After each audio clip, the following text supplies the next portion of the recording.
Okay, good evening, everyone. This is the Attention Span Labs Appendix I live stream for Friday, December 11th, 2020, the year of our Lord. And joining me tonight is my wonderful and talented wife, Shell Presto, and Joe Schmo and Judd from our previous live stream. And today we're going to talk about the public domain. We're adapting characters and pastiches. And we're going to, in particular, talk about the Kickstarter that Shell and I launched this summer for a zine, for a role-playing game and literary zine called Dauntless, the Heroic Adventure Zine. And the Kickstarter was successful, and we're going to go through it in a bit of a deep dive, which was something we mentioned last week that we were going to do. So I'm going to bring this up. Can you guys see that on the screen? Yep. Okay, so Dauntless is, so we have in published book form 6 novels and short story collections in our Ascension Epoch universe, and it's been since late 2015 since we actually published another one of them. So we have a lot of stories in progress, but we had also been doing other work in the role-playing game aspect of it.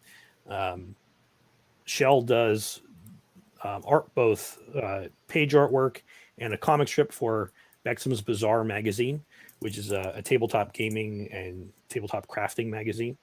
And I started making some installments as well for that, including some little adventure scenarios, and then a series which we called False Documents, which was based on the idea that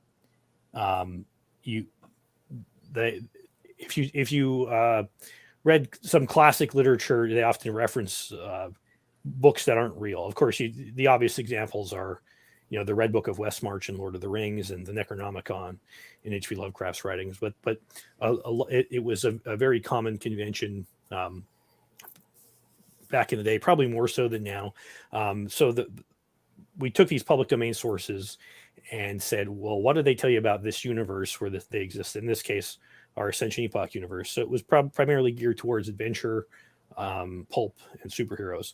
And we did several of those. And one of them was based on the Deep School manual from the Manly Wade Wellman John Funston series, which appeared in Weird Tales magazine in the 1940s. And this one, that became the basis for what we did. Several of them on different books from different authors, and that became the basis for this first issue of Dauntless. And this one is issue 1. It's called Prophets of Darkness. It's based on the pulp horror genre, and it has a lot of villains and magical artifacts. There's spell list, and the idea is that it would be a system neutral material. So in other words, it wasn't tied to D&D 5e or Call of Cthulhu, or in our case, Marvel Superheroes, the phase rip system, or anything like that.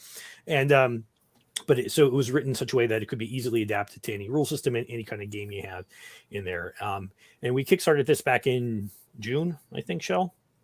I don't remember, to be honest. It's been quite a year. I think it was June. It was successful. We got more than double what we were looking for. And the idea is that we printed it on a LaserJet printer, folded it and stapled it like old fashioned, and mailed it to people. And of course, we also made PDF copies available, which we're going to go through here. But that's the idea of Dauntless, and it draws upon the public domain works of Manly Wade Wellman, as I said, Arthur Machen, in particular, the Great God Pan story, which is one of the classics of horror literature, and Heinz Ewers, The Spider, which is a short horror story. Wonderful read, super creepy. Recommend it to anyone. Yes. So we're going to go through the book sort of page by page. We're not going to read everything to you, but we'll post a link to where you can get it.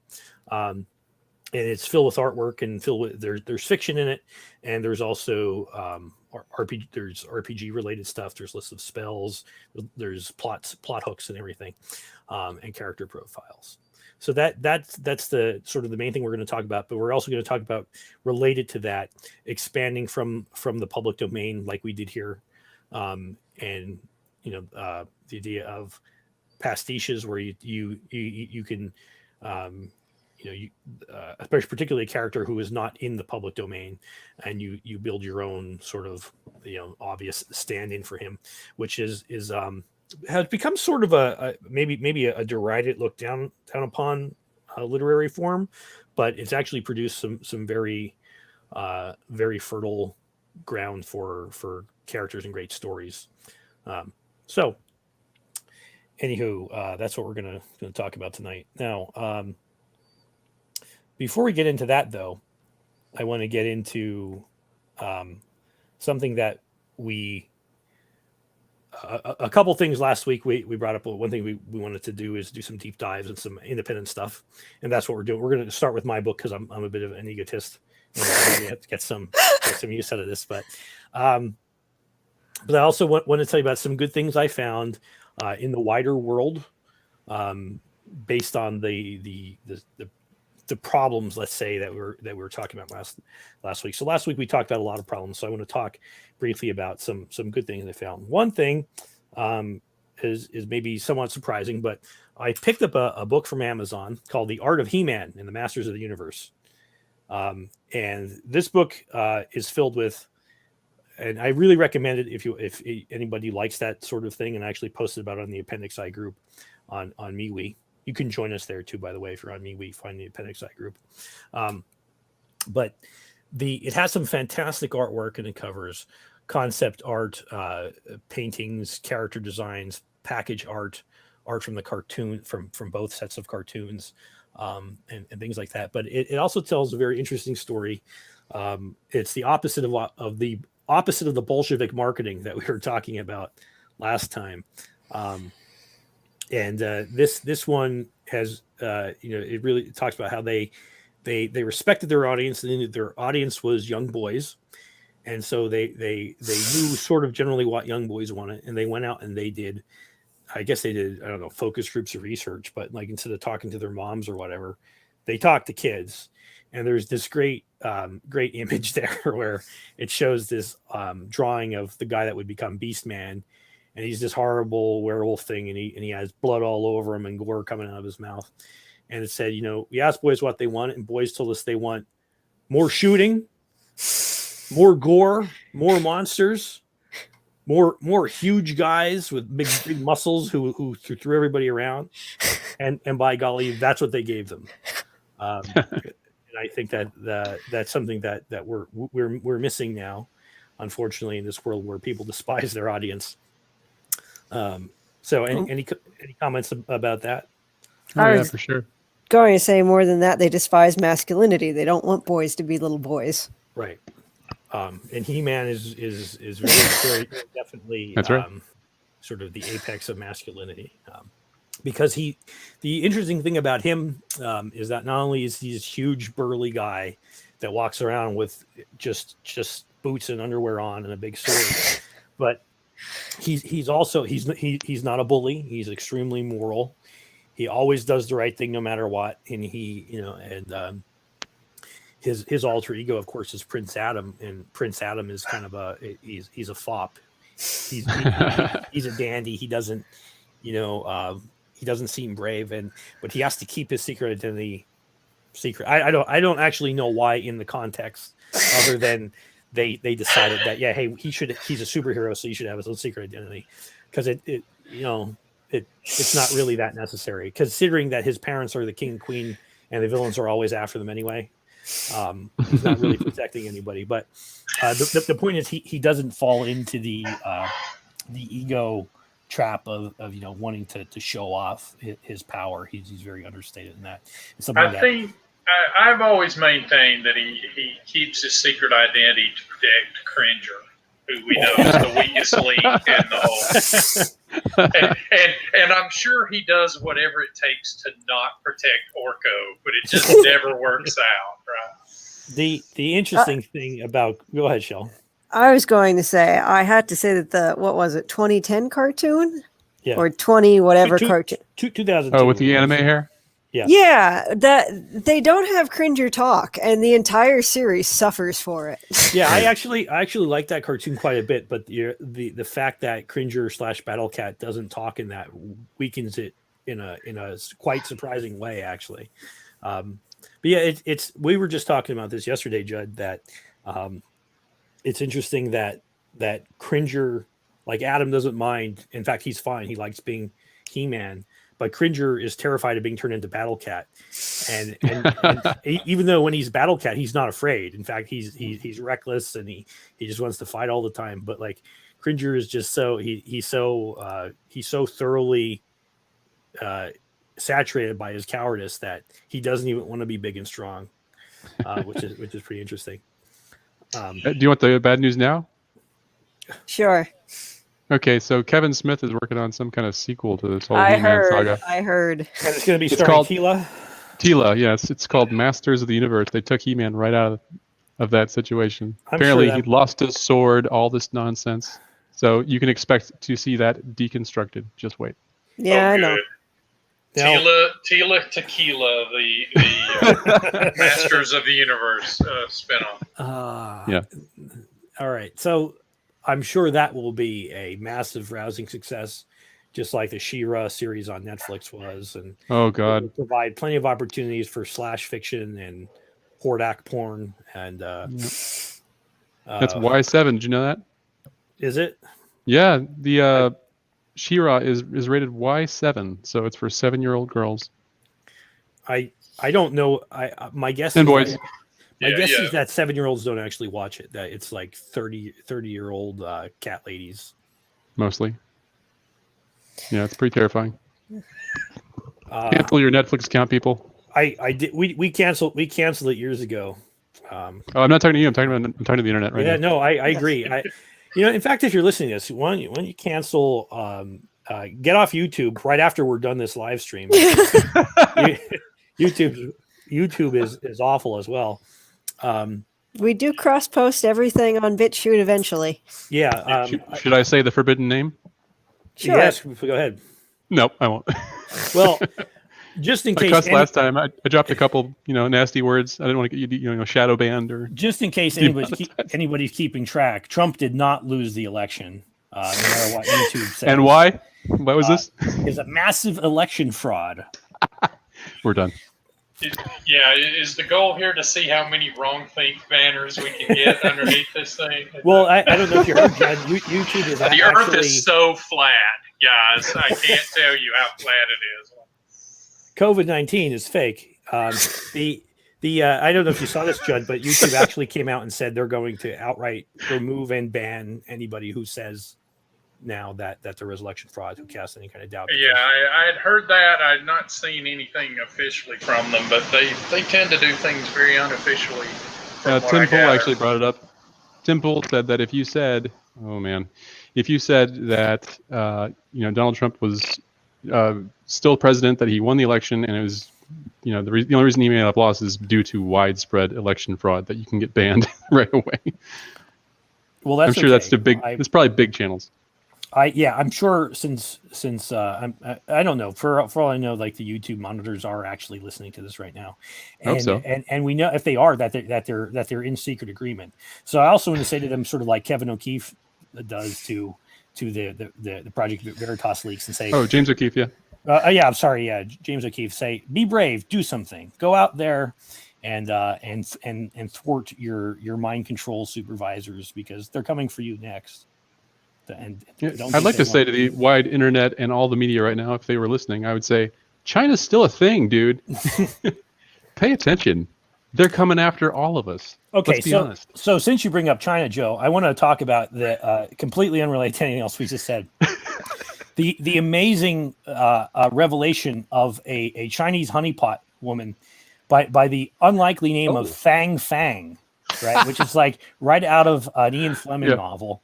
And she was apparently banging Eric Swalwell, who famously threatened to nuke Americans, and some other. I'm gonna. I can't. I love my country, but I don't love my country enough to hang out, quote unquote, with Eric Swalwell. So I just thought, like, I couldn't believe it. And it really seemed like this was like that we were in the Truman Show kind of like really Fang. And I mean that's like Dr. No or Octopussy. Yep. Right. There you go. Oh, I mean, in Chitty Bang Bang, he had truly Spid Regalia on a top. Yeah, he had truly scrumptious in Chitty Bang Bang. So yeah, like he couldn't stop even for kids stuff. That's true. Ian Fleming did write Chitty Bang Bang. Yeah. My favorite is Dr. Holly Goodhead from Moonrise. Oh man. What was the goal? Remember in GoldenEye? Not GoldenEye. Yeah, it was GoldenEye. It was the chick that played Famke Janssen, who played Jean Grey. Oh, you mean Christmas Jones? Yeah, her name was Onatop, right? Yeah. Onatop. I'm pretty sure that was. Let me know if I'm wrong, but I think that was it. Christmas Jones was the one from Starship Troopers. I can't think of her name. Yeah, Dennis Richards. Denise Richards. Yeah. And he ended the movie by saying, "I thought Christmas only comes but once a year."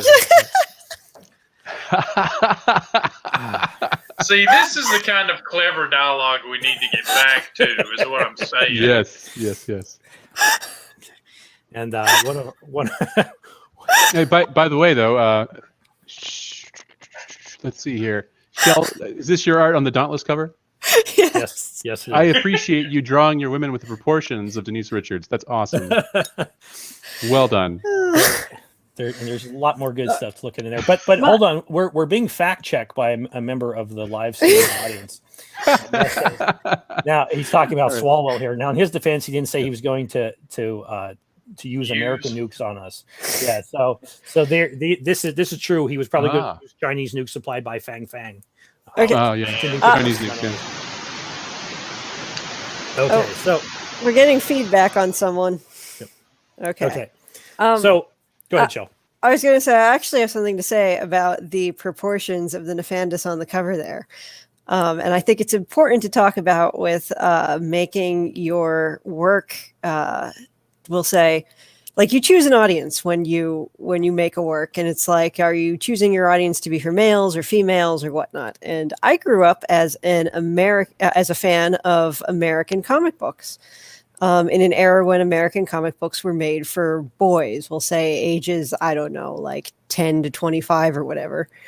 And I liked American comic books just as they are. And there's this big push now for, if you want girls to like comic books, that they have to be like extremely feminized. You can't have girls with big busts and thin waists, and you're going to offend a... I'm laughing at the comments. Damn, Russell. Great question. Apropos icon as well. And the funny thing is, I too hate comic books now. I like it when both men and women look attractive in comic books, and I don't have a problem drawing women as men would find them attractive. As a matter of fact, I think you lose the aesthetics of comic books if you don't do it. So, Dauntless, although I think there are certainly women that would enjoy our books, and there are women that enjoy our books. I know it for a fact. I enjoy our books and I co-write them. But they have a masculine audience in mind, and I don't mind drawing for that masculine audience in mind. So there you go. Yeah. The interesting, so that about what Shel said, and we're going to get into it more when we go through Dauntless, is that the Nefandis are sort of they're outwardly attractive. They're exaggerately sexual. Yes. But they're evil, and they're written in a way that that we don't at the same time that we're portraying them in a very visually attractive light. They're very repulsive, reprehensible people, as we'll get into. But this goes with this is sort of how we walk the razor's edge between not being SJWs, but also appealing to traditional morality of the the sort that it's you look at the good girl art and you kind of sort of maybe feel bad about it a little bit, maybe, or maybe that's just the proverbial Catholic guilt talking there. I don't know. I don't really feel bad for admiring that great. Well, it's not just for boys, not just for men though. I've actually heard this. Let me know if you guys heard this as well. I've heard that not only men are interested in say, flashy covers with attractive women on the front. It's also women. Women are more interested in looking at attractive women than, say, just regular men or something like that. I don't know if that's entirely true or not, but I've heard that from somewhere that marketers do that. Well, for Pete's sakes, look at the covers of Elle and what other fashion magazines are there? Cosmo and what? Yeah, I think Cosmopolitan was the one that did a study on this to see, like what their sales were like. And yeah, when they didn't have, kind of a trendy, gorgeous celebrity, or a model on the front that was traditionally attractive, then their sales didn't do so well. So, I think they tried, and it's a rare moment when they, are like, oh, we're going to do the woke thing. And then they're like, this is not good for the bottom line. But their margins are so thin, even though, 85% of the book is advertisements. Somehow they're still on the thinnest margins ever. So yeah, they can't afford to tinker too much. I think this is something that we've talked, or other comic book commentators have talked about in this attempt to make these new. They're not even new characters for the most part, but to basically make women ugly, like draw Wonder Woman ugly. Draw Carol Danvers ugly. Carl Manvers, yeah, like looks like Stardust the Super Wizard. This is like really hideous, terrible work, and like they think that that's going to appeal to women, but I think if anything, women are more repulsed by that than men. Like I obviously. Well, let's make it nice and simple. Let's say like there's all sorts of beautiful people in the world, and I think everyone does their best to be as attractive as they can, and you can totally be a plus size woman and be cute or hot or whatever, but when you look at superheroes and art and comics, it's what we want to aspire to be. And I'm sorry, but I don't think anyone aspires to be a size 26 or whatever. Yeah. It's just, you want people in general to be fit, and people always try to be fit. And Lord knows the gym industry, the diet industry, all of this tells us that people want to be fit, whether you actually are or not. And there's nothing wrong with showing something that, you can aspire to or you want to look at. And for all the people that are like, the girls need bigger waists or whatever, it's like, look at Superman. He's wearing a skin tight spandex outfit. That's for you ladies. Shell, there's a reason behind this though. You have to look, there's a philosophical reason behind this, because beauty itself is terrible in a lot of ways. It's terrifying. So if as a young man going up to a young woman trying to ask her out, if she's beautiful, you're terrified. That's just how it goes. Yeah. Beauty casts a judgment.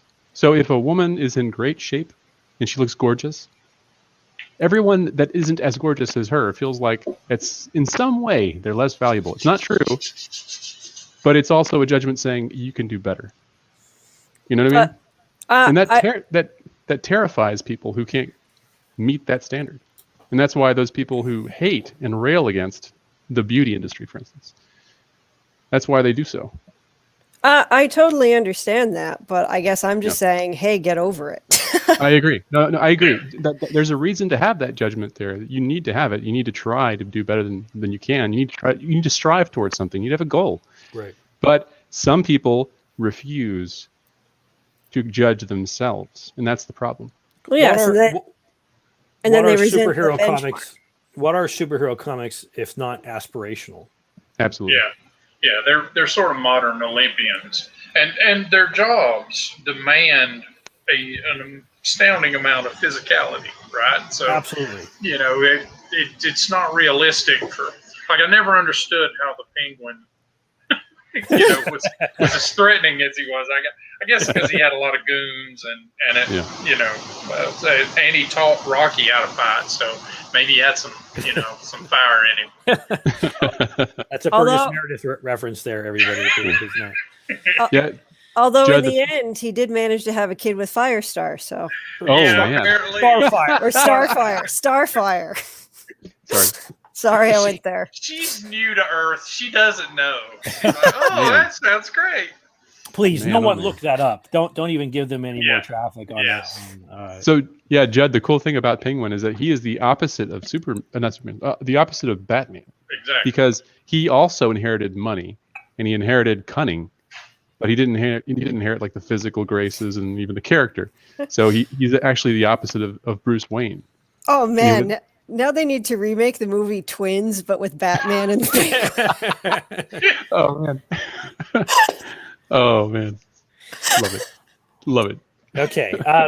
So we don't go down this rabbit hole the whole night. Let's I suggest that we might move on to the deep dive of Dauntless issue #1. And I'm going to change I'm going to stop sharing the screen here. I'm going to share something else now. And then we're just going to relentlessly heckle. All right. Can everybody see the screen here? Sir. Okay. So this is the cover, and this is illustrated by Shell. And it features the Armenian, a particular Nefandus, and some horrifying things like an amputated, decomposed hand in amber, and we'll talk about that in a bit. But as I said, this is a book meant for role playing games, and also it does have fiction in it. The first part was written by me, and it's actually in our book, The Dismal Tide, which is our second East End Irregulars book. The Tunnel Mystery Codex is also a piece of fiction that was written by me, and Catch Me If You Can was actually written by Shell. So we'll go through this, but you don't see too many PDFs probably that feature a quote from the Catechism of the Catholic Church on it, when it's talking about magic and so forth. But this was actually our call out to the to the Palladium games. Hey, we don't recommend you practice magic or drugs or install bionic arms on yourself. Stuff that they used to put out back in the day, and actually have a lot of love for Palladium games, stuff like that. But I actually highlighted a part of that when I was checking this out. I thought it was awesome. The Catechism, you mean? Yeah, the Catechism. I thought it was fantastic. Magic and sorcery, attempts to tame the occult. It was these practices are even more to be condemned when accompanied by the intention of harming someone, when they have recourse to intervention demons. There was a part talking about power. This part here. That's it. A desire for power over time, history, and in the last analysis, other human beings. I think that's quite powerful and true. Yep, I posted something from Tolkien on fairy stories, and in that he talks about how magic is not like fantasy. It's not like the power of enchantment, which comes from elves and fairies and all that.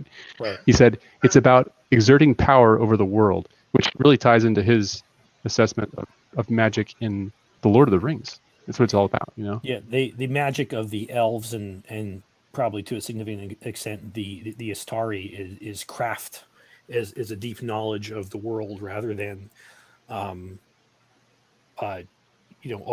overriding natural law. The one case where Gandalf arguably does something that's sort of overt magic, he's very reluctant to do it, and in doing so, they're crossing the mountain. Was that in the movie with the storm giants? No. This is in Lord of the Rings, not The Hobbit. Yes, gotcha. Why can't I think of the name?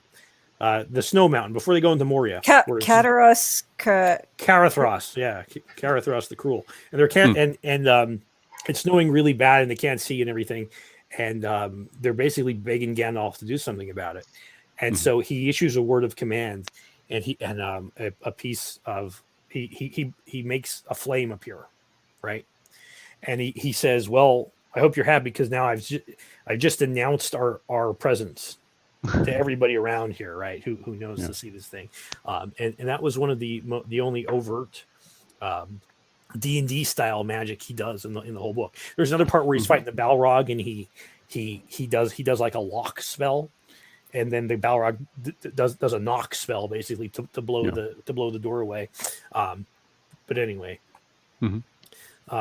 so we're gonna as we go through this, I can no longer see the screen where we're. Oh yes, I can. Okay.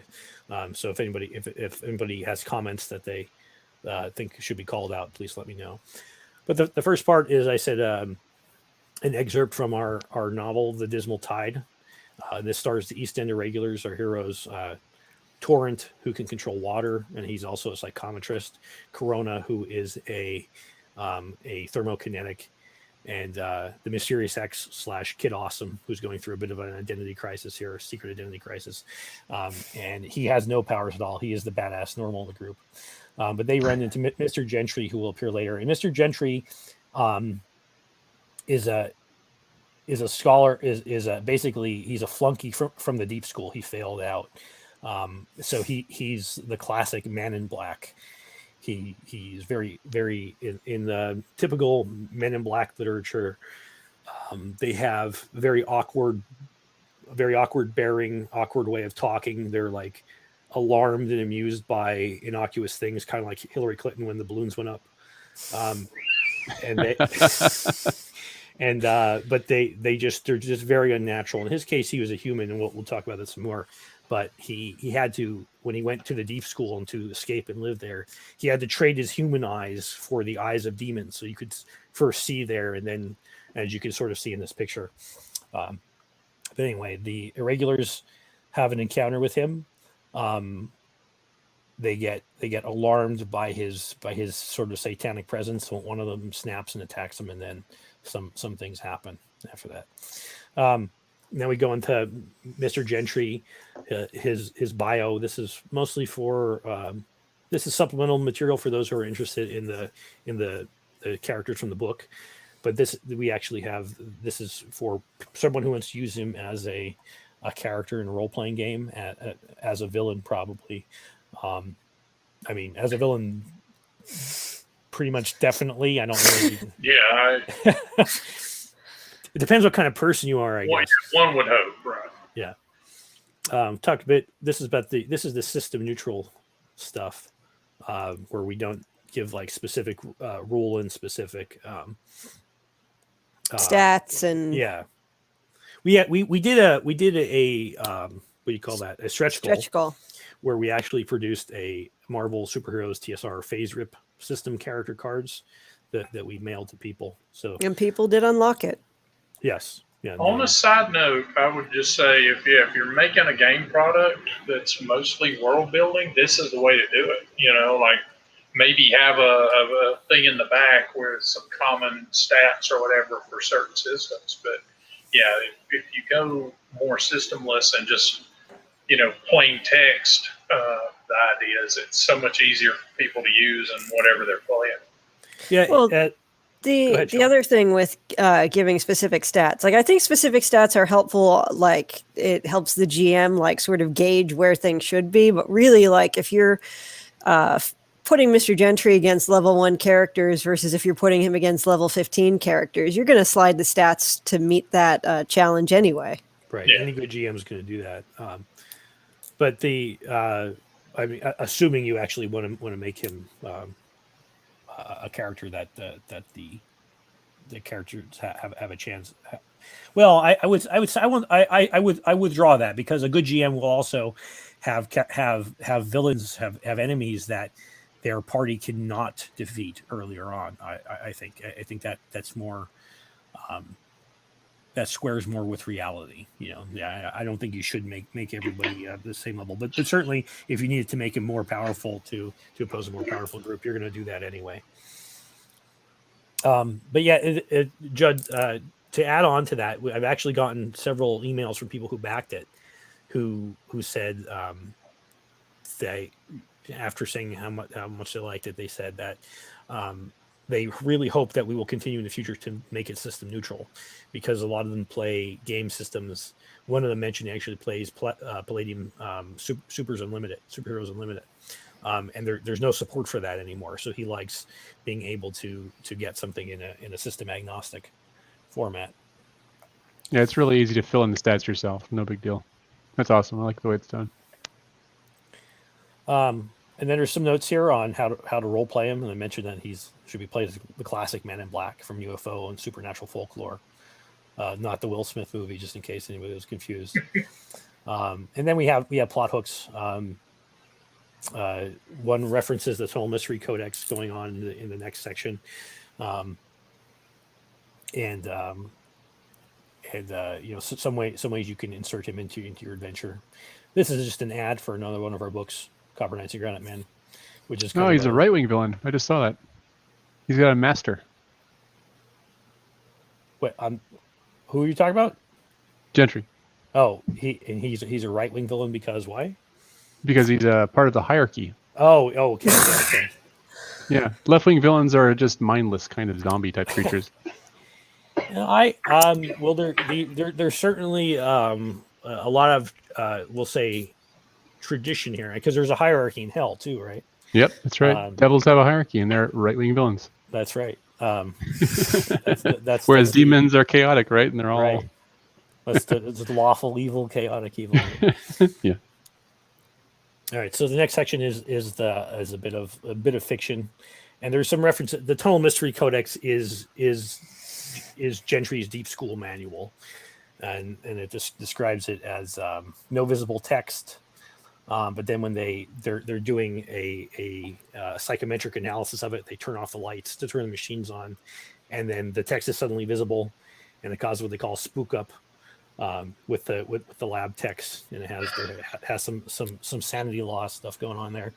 But of interest to people who have tuned in for the public domain aspect of this, you'll notice that fans of Manly Wade Wellman will also see that the from the Houdini Center for the Prevention of Paranormal Crime, and yes, that is Harry Houdini, but we'll get to that in a bit. But it's the Keith Hillary Percevant Memorial Library, and Judge Percevant was Manly Wade Wellman's original supernatural psychic detective character before John Funston and before Silver John, who's almost certainly his most famous character.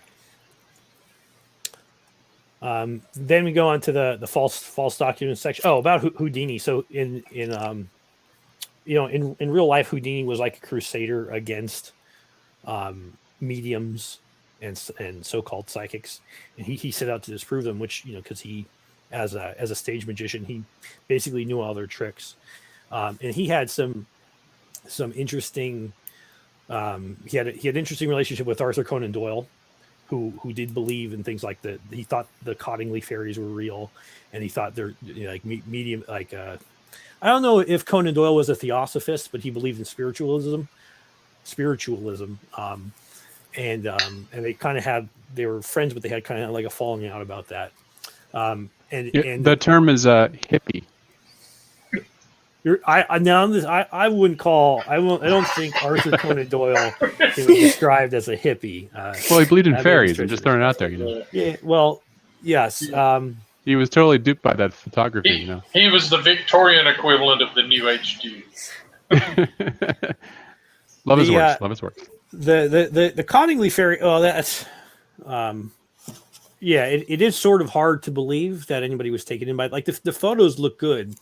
But by the same token, it's like it was a different time, though. Yeah, it was a different time. Yeah. Yeah, Photoshop was so expensive in those days. Yeah, that was killer Photoshop for the day. Yeah, but at least you could buy it. You didn't have to rent it. Oh. So the other interesting connection to Houdini was that he had it was like a one-sided animosity with William Hope Hodgson, and it was one-sided on Hodgson's part. William Hope Hodgson wrote the Karnacki stories. He wrote The House on the Borderland, and I forget what was the one with the Nightlands.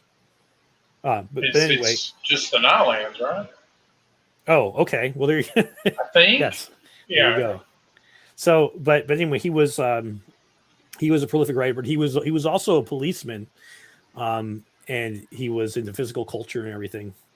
And Hodgson didn't like how Houdini made a mockery of the police, because he would go everywhere he would go, he'd have the police like lock him up in handcuffs and chains and everything, so he couldn't possibly get out, and then he would get out.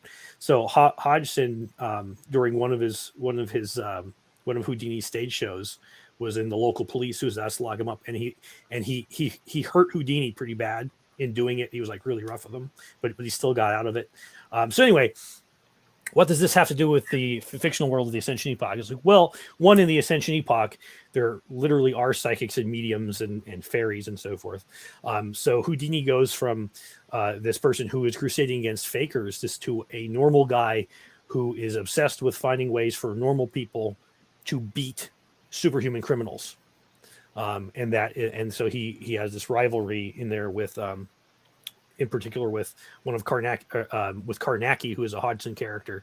But then he founds the Harry Houdini Society for the Prevention of Paranormal Crime, which is the foremost organization on researching how to counter psychics and supervillains and demons and werewolves and stuff like that. So I have to admit, I have not read them, but H.P. Lovecraft ghost wrote some Harry Houdini pulp books too.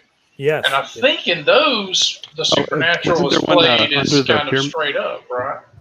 That is correct. It is. He wrote one. I don't know if Under the Sphinx or something like that. Under the Pyramid. Yep. Oh yeah. Yeah. Yeah. And he was. Trying to remember. Is that the same one? No, I'm sorry. I'm confusing it with another one that Lovecraft wrote about mummies, but I don't think that's the same one. Someone in the audience can correct me if they know, but I think that was written from Houdini's perspective. Yeah, right? and I think Lovecraft wrote in a letter that was the best paying job he ever had. Yeah, probably. Yeah, Lovecraft did a lot of ghostwriting. There's a woman named Zelia Bishop who was writer of ghost stories, but Lovecraft wrote The Mound, which is about Kinyan, which also appears in the Ascension Epoch. I googled it for you. So, Imprisoned with the Pharaohs, which was called Under the Pyramids in draft form, also published as Entombed with the Pharaohs, is a short story written by H.P. Lovecraft in collaboration with Harry Houdini. Wow, there you go. It's awesome. Yeah, I've read that before. I remember that though. I've never read that one. Yeah, it's pretty interesting, actually. All of Lovecraft is great. So we go into the false documents, and we actually mentioned Lovecraft here in the Necronomicon being an example of a false document. But in this case, we're talking about the Deep School manual, for which appeared in the Letters of Cold Fire and Twice Cursed, which are two Manly Wade Wellman stories from 44 and 46. They appeared in Weird Tales. Both of those are in the public domain as far as I can tell, because copyright has not been renewed. They're really hard to find because certain people have posted scans or they've pre-typed Weird Tales, but I haven't seen those issues. I read them in a John Thunston omnibus that is now sells for like several $100s, but I paid like $34 for, so it's out of print. Pretty jealous of that, I'll have to admit. It is very hard to find that book. Great artwork in it too. But anyway, so the idea of the Deep School, it's a sort of school for sorcerers. It's in an urban setting. This would fit very well into a World of Darkness setting. It would fit very well into a Call of Cthulhu type setting. But it's somewhere in some squalid urban slum, but it's not actually there. It's in a basement, but the basement leads into like another dimension. and all the matriculants are they're locked in cells and fed once a day by a hairy hand, and they have to write all their knowledge in this book, in this manual that is written through some mystical means with the letters. As I say here, but when opened in total darkness, the pages blaze forth with letters of cold fire, so that they're actually the magus can. They're actually it's only the grimoire is only visible in the dark itself. Let me go into a little. So the general format of the false documents is I have a canon section that says, not in the Ascension Epoch, but says this is the canon as presented in the original books. And then there's an Apocrypha section, which is like, this is me fleshing it out in the Ascension Epoch and suggesting how you could use it in your own setting too. The next section is about the nature of a grimoire, and that a grimoire is not simply a spell book. So get away from the idea that anybody who just picks it up can learn to do magic. I mean, you could do that if you wanted your game. That's not how I run things. And then this section on the Deep School itself talks about its history, and I refer back to the Scholomance, which was a school in Transylvania that supposedly Dracula attended. Bram Stoker actually mentions it. He's like a throwaway line in Dracula. I like those buried details like that, because that alone, can trip off an idea, especially if you've already got a game involving vampires or Dracula or what have you. So yeah, I like those little tidbits. I live for stuff like that. If I see something like that especially if I'm reading on the Kindle, I instantly highlight it. So that talks about its history there in both the real world and Ascension Epoch. We worked in the Invisible Directorate. There are some other organizations that are involved there. And then there's just a book of spells. And I tried to make these, a lot of these are taken directly from things that were used in Manly Wade Wellman stories, not all of which were used by Deep School people.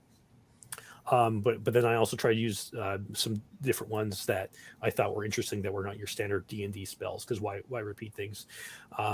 Like the treasure candles are actually from a Silver John story. The Hand of Glory is used by Shonekins in a John Thunston story to paralyze people and open doors. The Shadow Snap shell suggested from a video game. No, it was from Slayers. Oh, it was Slayers? Okay, so yep. Everything with me is Slayers or Record of Lodoss War. Oh, Dragon Slave. Mm-hmm. Yeah, you have good antecedents. That was back when anime was good. Yep. Yeah, the 90s. The 90s was it, pretty much. No, anime was good in the 70s and 80s, but that's aside. Let's keep going. Okay, up until the 90s. Up until the 90s, sure. Yeah. The Raised Guard in L1, originally when we wrote this part for Bexham's Bazaar magazine, we wrote a whole adventure with the East End Irregulars. There was a guard. So a guard in L is another Manly Wade Wellman creation. It's a house that is grown. It's a living thing, and it looks like a weird kind of mushroom sort of house because it's a living organism, right? And it has windows, quote unquote, and it has doors, quote unquote, and it has a roof, quote unquote, and it's usually just in the middle of the woods somewhere, and it lures people in because if you're wandering and you'd go in, but it's actually a big stomach and it eats you. So we wrote an adventure in that adventure is not in this book. That will come out in a later East End Regulars Guide to Pittsburgh that we're going to put out. But then there's a bunch of different spells. Then we go into the Gnosis section, which is talk about what this book means. How much hidden truth does this book have? This is sort of like a reference to in the Call of Cthulhu, they'll say the sanity loss from reading a book or how much mythos it gives you. That's along the order for that. And then 2 plot hooks. Both of which one of them refers back to the Tunnel Mystery Codex with Mr. Gentry, and the other is one inspired by another John Thunston story. And next we have some nice random tables, which every good role-playing game supplement will have a lot of these. This goes with love random tables. This is great stuff. This is fantastic information here. This can be transported anywhere. I love it. Yeah, and that's the goal. Certainly, that it can be used in almost any genre, because you could adjust it if if you don't have magic per se, but you have like psychic contagion or something like that. So the number one is the stone tape, which was was that a Hammer? No, that might, I don't know. If BBC, I think, did it as a radio play and it's a TV thing. I'm assuming it's based off a short story, but I don't know. Yeah, I've seen the British. I guess it was a TV, like a TV miniseries or something like that. But the idea is that, and this fits in very well with our Ascension Epoch mythos, where we have these egregores, these psychic fields that linger around areas, and the genius loci is like that too. And eventually they accumulate memories and emotions and so forth, and that's where a lot of hauntings come from. And then you can go down to a spell tulpa, and a tulpa is an egregore that gains sentience, and that can actually manifest in physical form. And these are the inspirations for lots of but not all pagan gods in the setting. And then there's some other interesting effects like the jinx, where all of a sudden your complex electronics and mechanical devices don't work anymore. There's the classic mystery vortex, where things work up, where your car rolls uphill. Will-o'-the-wisps. Psychic tumors that actually invade your physical body and so forth. What's really cool about these different options here? There's only 10 of them, but each one can be expanded into like a million different options. It's vague enough where you can say, okay, well, how about anomalous geometry? I can think of like 15 different options for that. It's fantastic. So give us 5 or 6, since you can think of 15 of them. Doors that go the wrong place. Oh, good lands. The Winchester house is a great example of that. Yep. Why would you even do that, right? That's a good one. Oh, certainly that. Weird patterns in the stars. That'd be really cool, wouldn't it? You're looking up the sky, and all of a sudden, you no longer see the Big Dipper. It's some random combination of stars, and you go in the wrong direction. That's a great one.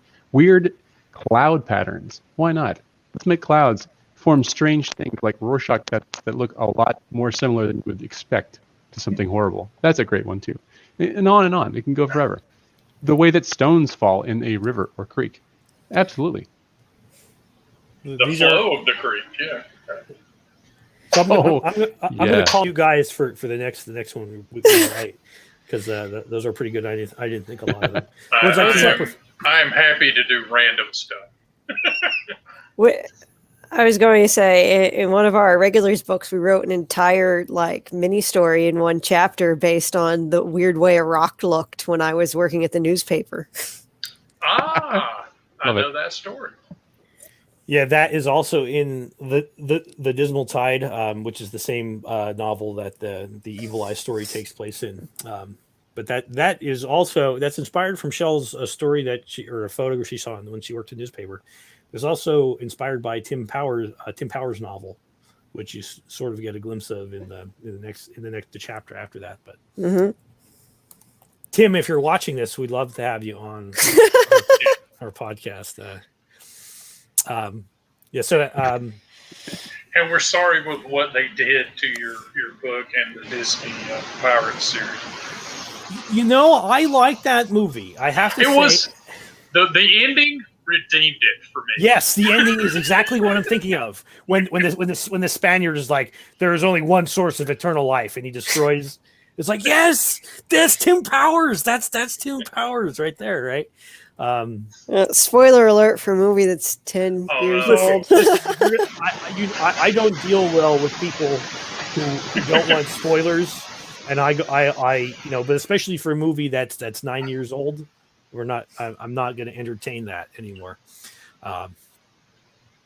So like in the esoteric pathogen, you can actually roll again. There's a sub table in there, right? And that deals with cures that you can actually get a psychic disease, which is how we explain certain kinds of vampires in our setting. Ooh, psychic diseases. Yeah.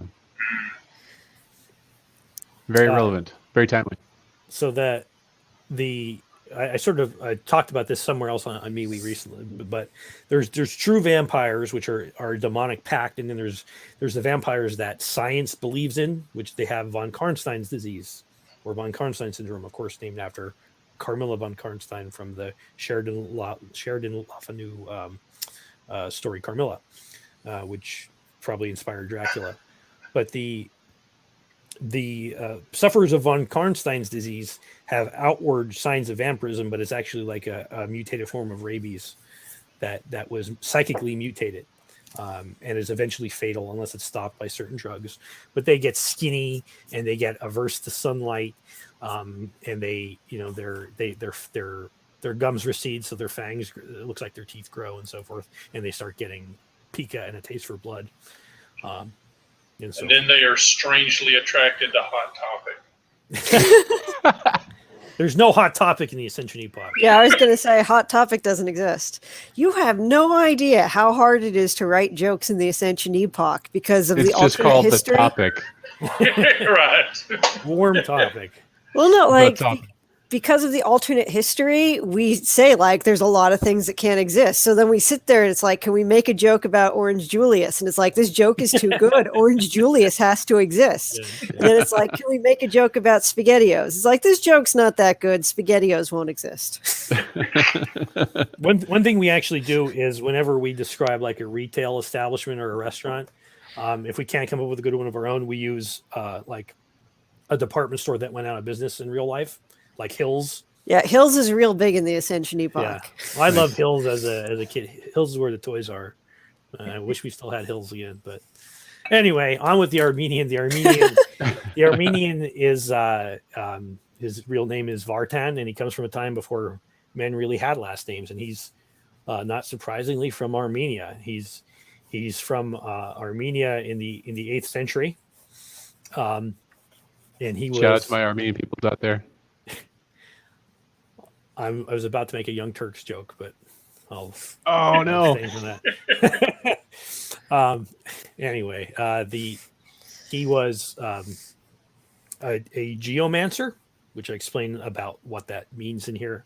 But he was then discovered by the Armenian Orthodox Church and put on trial for heresy. But he turned state's evidence, so to speak, and betrayed. So the whole thing about Armenian's life, he's a constant betrayer. He betrays everybody. And like he betrayed the geomancers. Then of course he betrays the church because he then he goes and continuing his diabolical pursuits. He even consorts with the fallen angels entombed on Mount Ararat. He finds the rubric of Zerzura and from the jinn there, and he studies all these things. But he was obsessed with not dying early on, and he found a way, basically an early sense of sort of alchemy, which allowed him that when he was finally put to death for his heresy and so forth, that his agents drug his body out and dipped him in this alchemical pool, and he was brought back to life. But and he used his geomancer powers to do this because it's powered on ley lines and so forth. So, but when he came out, he was brought back to life, and he was a little bit worse for wear body wise, but he lost most of his memories. As I say, over the ensuing centuries, he would die 21 more times, and he was resurrected each time. But he was less of the man than he was before. So he's obsessed with both not dying, but he also now he just doesn't want to die in the normal way anyway, even though he can come back, because he is, he loses more and more of himself. So he's obsessed with rebuilding his identity and going on these underworld crusades for bits and pieces about who he was. And he eventually then in the 18th century finds another way of getting around it. And then he gets more into the more standard stem cells. Nice. Yeah. not stem cells, actually related to a character in the EastEnder Regulars, who is an incarnate, which is also related to the egregores we talked about before, the tainted psychic fields. Sometimes instead of creating a tulpa, they will bond themselves to a person, and then that person will become like an avatar of this thing, right? In this case, it was the avatar of the cycle of life and death and rejuvenation. So he was able to use that to keep himself from aging. But then that becomes a weak link in his criminal empire. We go into his abilities and spells, talks about how geomancy, different spells he might have, suggests some things there, suggests which spells in alchemy and black magic he could take from the Deep Skull Manual. He has several interesting things like enchanted weapons. He has glyphs because he's really obsessed with not dying. So he has glyphs that are that will protect him from werewolves and all kinds of unusual things.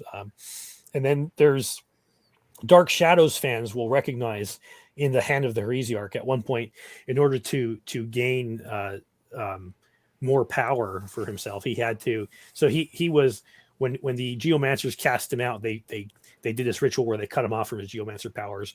In order to gain it back, he had to sacrifice something himself. So he sacrificed his left hand, and he's left-handed. Of course he is. He's sinister. Yeah. There you go. This is inverted, I guess, because this is actually right. Yep, just realized that. Hey, it's an indie zine. There has to be one mistake. There's one mistake, yeah. So, but this, of course, I admit, as you can see when you get into that fact that it was stolen by gypsies, is an obvious reference to the Count Patafi 1897 story arc of Dark Shadows. Gypsies? What? Hold on now. Oh, I'm sorry. We could call them the Romani. The Travelers or whatever. Yeah. No, I think that's the communists. You have to say the Romani. the Romani, yeah. So we call them gypsies in this. So I don't really care. I don't mean any offense by it.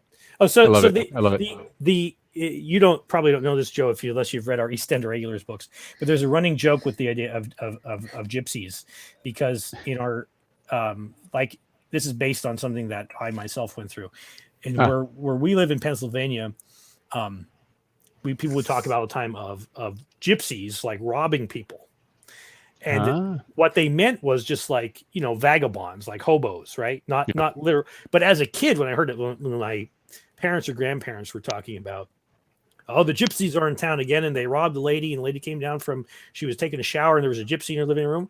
I'm like, oh my God.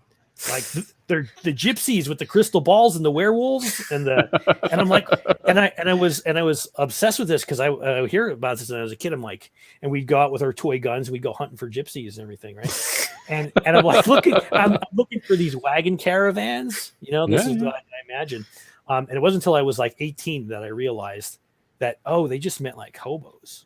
Not like a werewolf gypsy.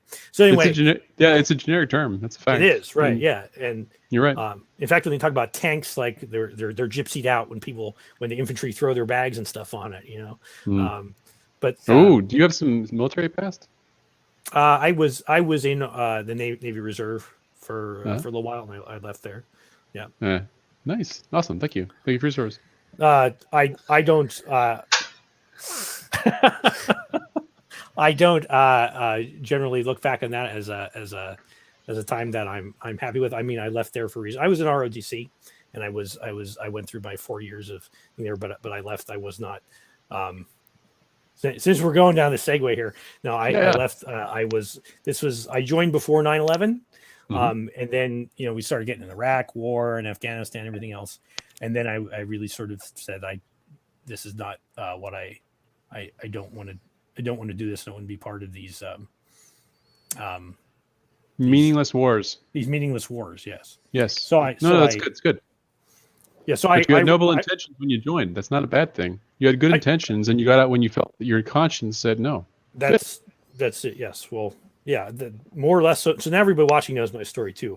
It's not that I hide that or anything, but I certainly wasn't shooting at people or taking bullets or anything like that. So there was no heroism in my part at all. No, that's fine. Okay. But time is a big sacrifice. People forget that. Yeah. So that, some more magic stuff, plot hooks. powers that he may have, power that he definitely has, and so forth. Now, with the Nefandis, we go into big fan of the artwork here. Big fan. I see nipples. I'm happy. Yeah. This does look like the communist did this artwork. Just throwing it out there, but I do like it. Kim Holm, as the communist, as Joe refers to, but he actually is. I believe he's we had a thing where he was on Shell's channel with me, and we had a discussion, and anarcho-syndicalist, whatever, it's fine. Yes, I believe. Yes, right. Yeah, and no, but Kim Holm is he did a lot of the art in this book, and he actually drew it. He didn't draw this art for this book, which is amazing because some of it fits so damn well with the book. Like that is a perfect Nefandi, yeah. Yeah, right. And so, but he releases all his work into the public or not into the Creative Commons, right? CC BY, I think. Yes. And we do the same. We do CC BY SA, and we had a discussion about that, and we actually met him through Marsh Makes Comics podcast. Yep. So anyway, but so one thing we did, although he didn't draw this stuff for us, but he put it in the Creative Commons, and so we could use it. But it was important for us to pay him something too. So we gave him a portion of our earnings from the Kickstarter as well. So we're believers, although we're believers in Creative Commons and open source and stuff like that. We also believe that like people should get paid fairly for what they do. All right, so the Nefandis themselves, though, are suggested by the story of the Great God Pan by Arthur Machen.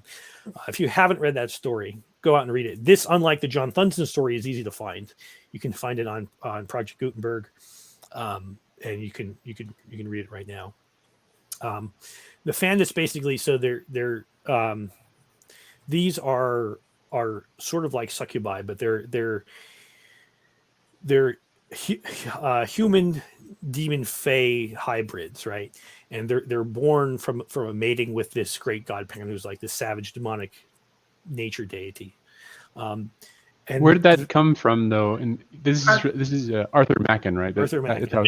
Yeah. Yeah, I think the idea comes from maybe the Maenid. Mount Parnassus is where Apollo and Pan hung out, and they had some kind of camp followers that were these insane women because of Dionysius not Apollo. Dionysius and Pan were buddies, and they're just these crazy giant women with sticks in their hair. But I think the idea is maybe something to do with that, although I'm guessing it's probably a little more Romanized.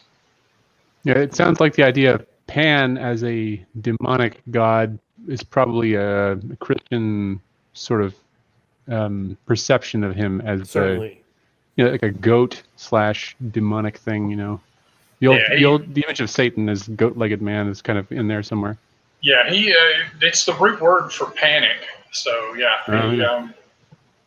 has that aspect.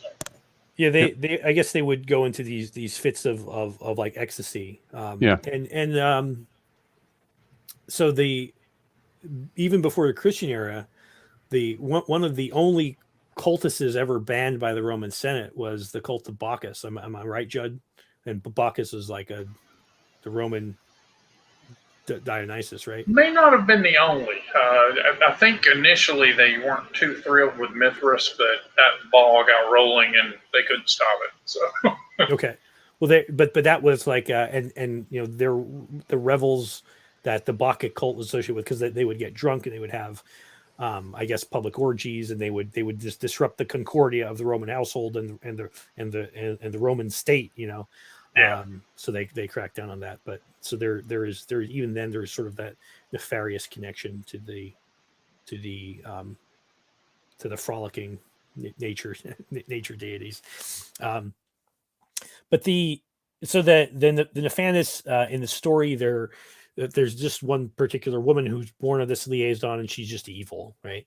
And so and then when she's finally killed, I'm spoiling the story that I just told you to read, but well, anyway, you can read it here, and to hear me what happens here, but it reveals how sort of inhuman they are. So we have some more wonderful random tables. One is for the Nefandus deformity. They have at least one outwardly weird thing that's maybe sort of subtle, like we have the third nipple that would be sort of hidden, or they're hairy in parts they shouldn't be. They have no natural eyebrows, which is really weird. Ichthyosis, third breast, big fan, and especially if it's on an unexpected part of their body. But in addition to that, so they sort of have one tell. They have one outward sign of it, but they may have other, like, for lack of a better term, superpowers, empathic projection, hypnosis, sculpting ectoplasm, psychic domination, being in multiple places at once. I'm a big fan of this bilocation power. That's really cool. Yeah, it would be nice. That's a power I would like to have, especially if sure. I could tell tell me number 2 to work, and me number 3 to pick up the cat poop, and then while the real me sleeps, right? So then we have a question on this real quick though. Yep. Form of astral projection, only one of the bodies is really physically there. That can be accomplished while the Nefandus is awake and active. This power is often used to spy, evade pursuit, or establish an alibi. So this is visible to people outside of, it looks like, what it suggests here is that the cameras and electronic equipment pick it up. Yes. But normal people can see it too, though, right? Oh, yeah. That's a good point. Yeah, I certainly meant that. Yes. I sort of, as I was writing that, I assumed that people would understand that people would actually be able to see it, right? So I was thinking, when I read that, I thought that it's invisible except for to electronic equipment. I thought that would be kind of interesting too. Well, as the GM, you can certainly do that if that's what you prefer. Yeah, that's the glory of doing an RPG book too, because it's like, technically speaking, whoever's reading it, if they're GMing, is making up all the rules anyway. So. Yep. Hey, you could make a whole horror movie about a creature that's only visible on an iPad. Exactly. That reminds me of another story that Shell picked up from her time at the paper. Shell, do you want to tell them about that?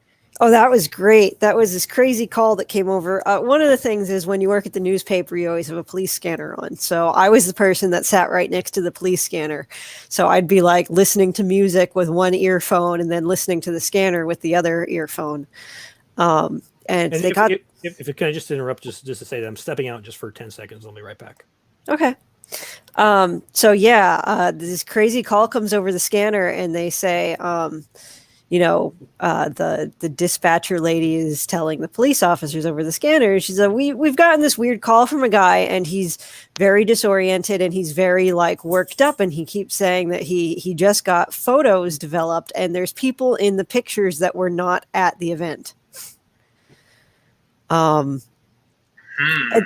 And they're like, and he's swearing up and down that he's gotten these photos and he's super weirded out because, there's people in the photos that were not supposed to be in the photos and people that he is sure were not there in the photos. And obviously I don't know that the police actually looked into it or anything, but they have an obligation to tell them what comes in. So, I was like, well, that's a story right there, whether these police look into it or not. So did the paper look into it?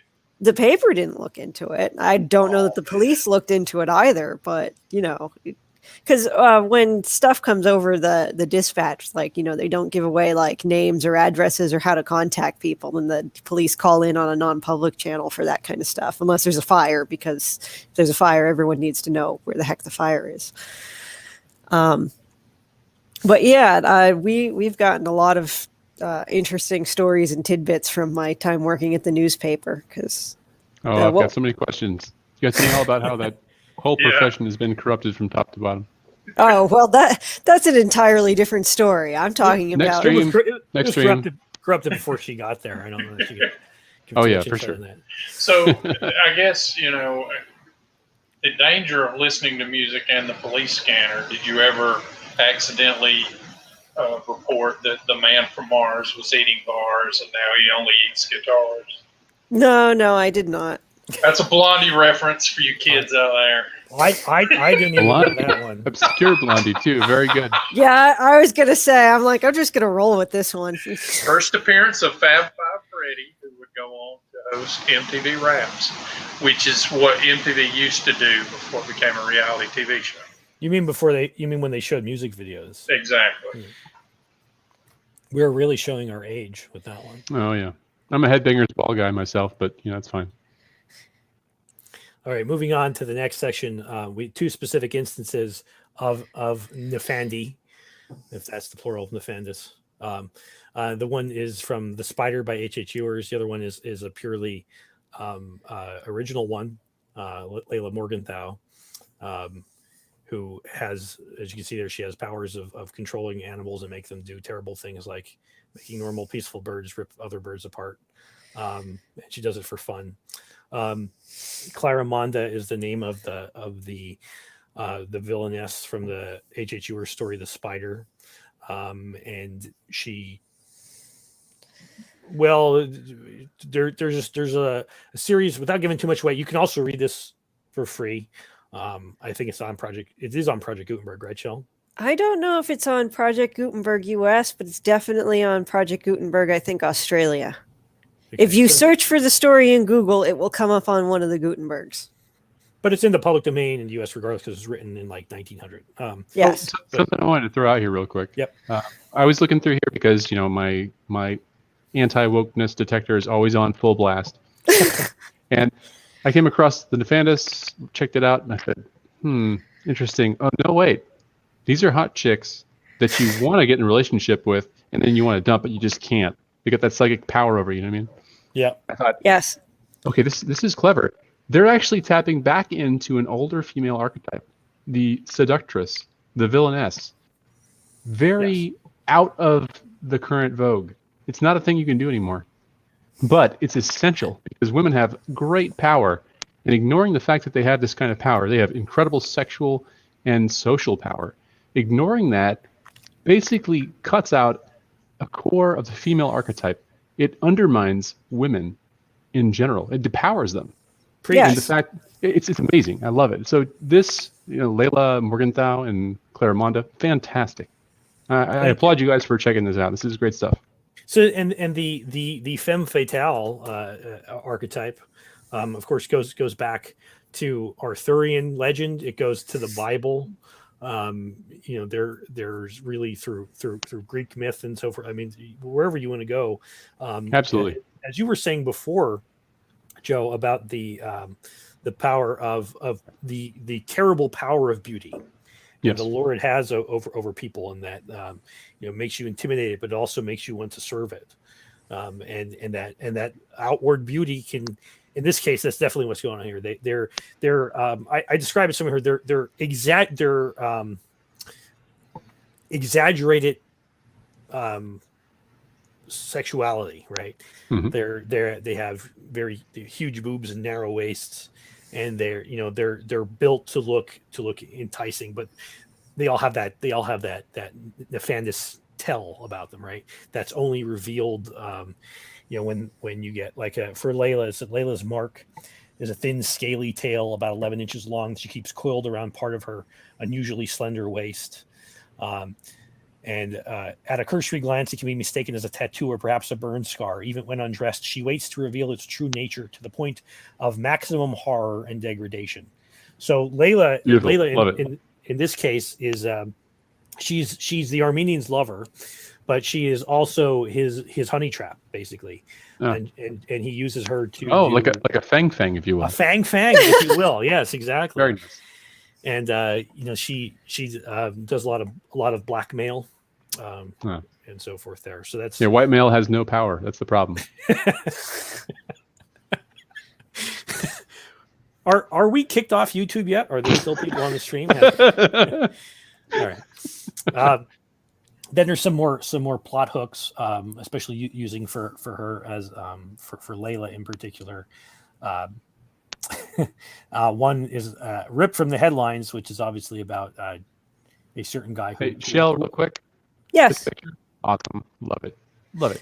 I have to say, from like an artistic perspective, doing these zines are really fun for me too. Because when we do a book, like a novel, it's like I want all of the artwork to be like the same medium and the same type of illustration and whatnot. And doing this, it's like, I'm kind of sick of doing ink drawings, so it's like I can do whatever, and we can get collections of different illustrations and throw anything up. So I was like, I feel like doing watercolor, and then this came out, and it's like it's nice and it's refreshing and it's a nice break for me. Yep, looks great. Thank you. It looks a little communist. It's fine. You'd make it real tasteful. You put some sharp lines in there. It's not splattered everywhere. I appreciate that. Thank you. So the rip from the headlines is obviously about a certain person who didn't kill himself last year. And that's pretty broad. Wait, I think I know. Well, he is alleged to have killed himself. I don't know if YouTube is barring.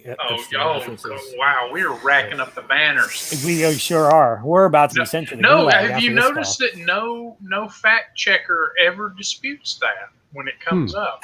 How about that? Weird. Even the fact checkers can't be paid enough to disbelieve.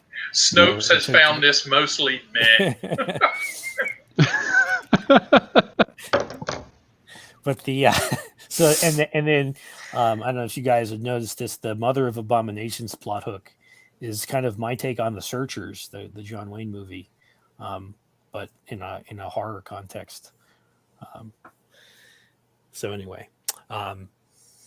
Moving on from that, we have another character, the Brass Man. Is an alchemical robot. He is the smaller brother of Talos from the Argonautica,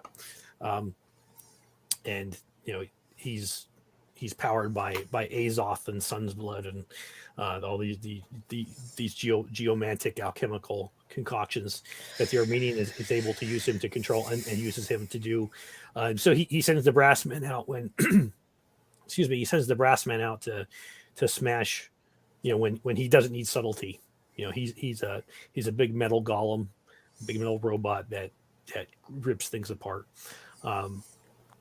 So a very good opponent for a more direct superhero campaign. And we've got a reference to Yactavian bells in here. Yactavian bells are kind of a thing that keeps appearing over and over again in my work. So if you're looking for that, you won't be disappointed. Talks about role playing the Brass Man. There's a little picture of him, and there's and then we're at the Catch Me If You Can is the last part of the book. This is another story in the same Ascension Epoch, but also particularly in the East End Irregulars area with Callie here, who is the descendant of the incarnate lady that the Armenian found, who is the incarnate of the life and death cycle that could keep him alive, but she's being pursued by his agents, including Mr. Gentry and here the Brass Man.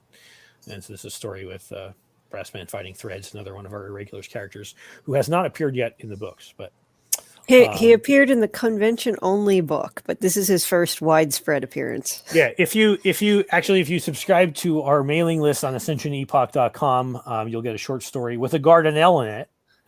I mentioned before, and it's Torrent and Threads getting caught inside a Gardanel. I think it was in the appendices of Salamander 6, or at least one of the versions of it too. Yeah, the convention exclusive paperback of Salamander 6, which is contains not just Salamander 6 but 3 other short stories, which we otherwise haven't released. It's in there. I found that by accident. I was rereading it and I went back and I'm like, wait, this one's got more stuff in it. And yeah. Aha. Well, I missed a chance to go, well, actually, but Well, Once Upon a Time, Create Space allowed you to have like a front-facing digital copy to sell online of a book as one version and have the print version be different. So since Salamander 6 was such a small story, we just threw in a bunch of other stories that were fully developed, but that the artwork was sketchier for. Yep. And made it a convention-only book, and it's floating out there in places, but for the moment we haven't released it widespread digitally yet, and Amazon doesn't allow you to do that anymore since they acquired CreateSpace. So they own CreateSpace, but since they killed CreateSpace and switched over to Kindle Direct for everything, that's when they changed that. Yes. So then we have our last page with all our backers. Thank you, including some people who may or may not be on this call, and then another ad for books, and that's Torrent there, who I mentioned, in the East End of Regulars. And we also have another website, heroicadventurefiction.com. There's this channel. All right, so there's our walkthrough of Dauntless. So thanks for going through that with us, guys. Judd, you wanted to talk about, in particular, you had some ideas about pastiches and public domain, adapting public domain characters. Yeah. I've been noodling with some writing projects. I know that there's a lot of like 10 days of comic, or is it? No, it's 30 days of comics. Is that basically writing challenges? And I've never written anything as long as a novel or anything, but I'm chiefly a gamer, but I noodle around with writing periodically. And I started something as a project. The idea was there's a certain, let's say, Time Lord-ish character that has been run through the muck, and I decided, and famously there was a huge gap in when it was good between when they made it in the Golden Age, and then when it kind of made its triumphant return. And in that time, there was a pastiche character who I believe is called the Stranger. Maybe someone in chat can correct me there. And the idea sort of struck me that maybe do my own version of a character like that. And so I started on, the first segment of the first chapter of a kind of a pastiche story. And that sort of got me thinking about what the relative merits are to that. And because, and you sort of alluded to this a bit, Michael, at the beginning, that pastiche seems to have sort of a bad reputation. There are some characters which have been, amazingly popular, to the point sometimes that they're not even recognized as being, pastiche characters. And then there's some that are kind of obvious, but are still well loved, like Solar Ponds is the one that stands out. Yeah, and he's a Sherlock Holmes homage, and I think the secret to a pastiche is to either take the idea and remove it fairly far, but I think anytime you do one, it's judged on the quality of the homage to the idea, regardless of what fidelity it's at. And I think the idea of taking what is respected and loved about a character and making a character that also embodies that without all the other trappings is a pretty good idea. But I'm also sort of thinking like, well, should I just do a completely original character, and not try to hew so much to the original? And so, yeah, I thought that would be something to discuss. Now, and the third option is to take, like you did in Dauntless, take items from the public domain and, reimagine them or just continue them. I know there are people that are writing continuing Carnacki stories. There are people, even though it's in like the hazy area, that are writing some new Doc Savage stories. And a few people, I think, have written Nero Wolfe stories. So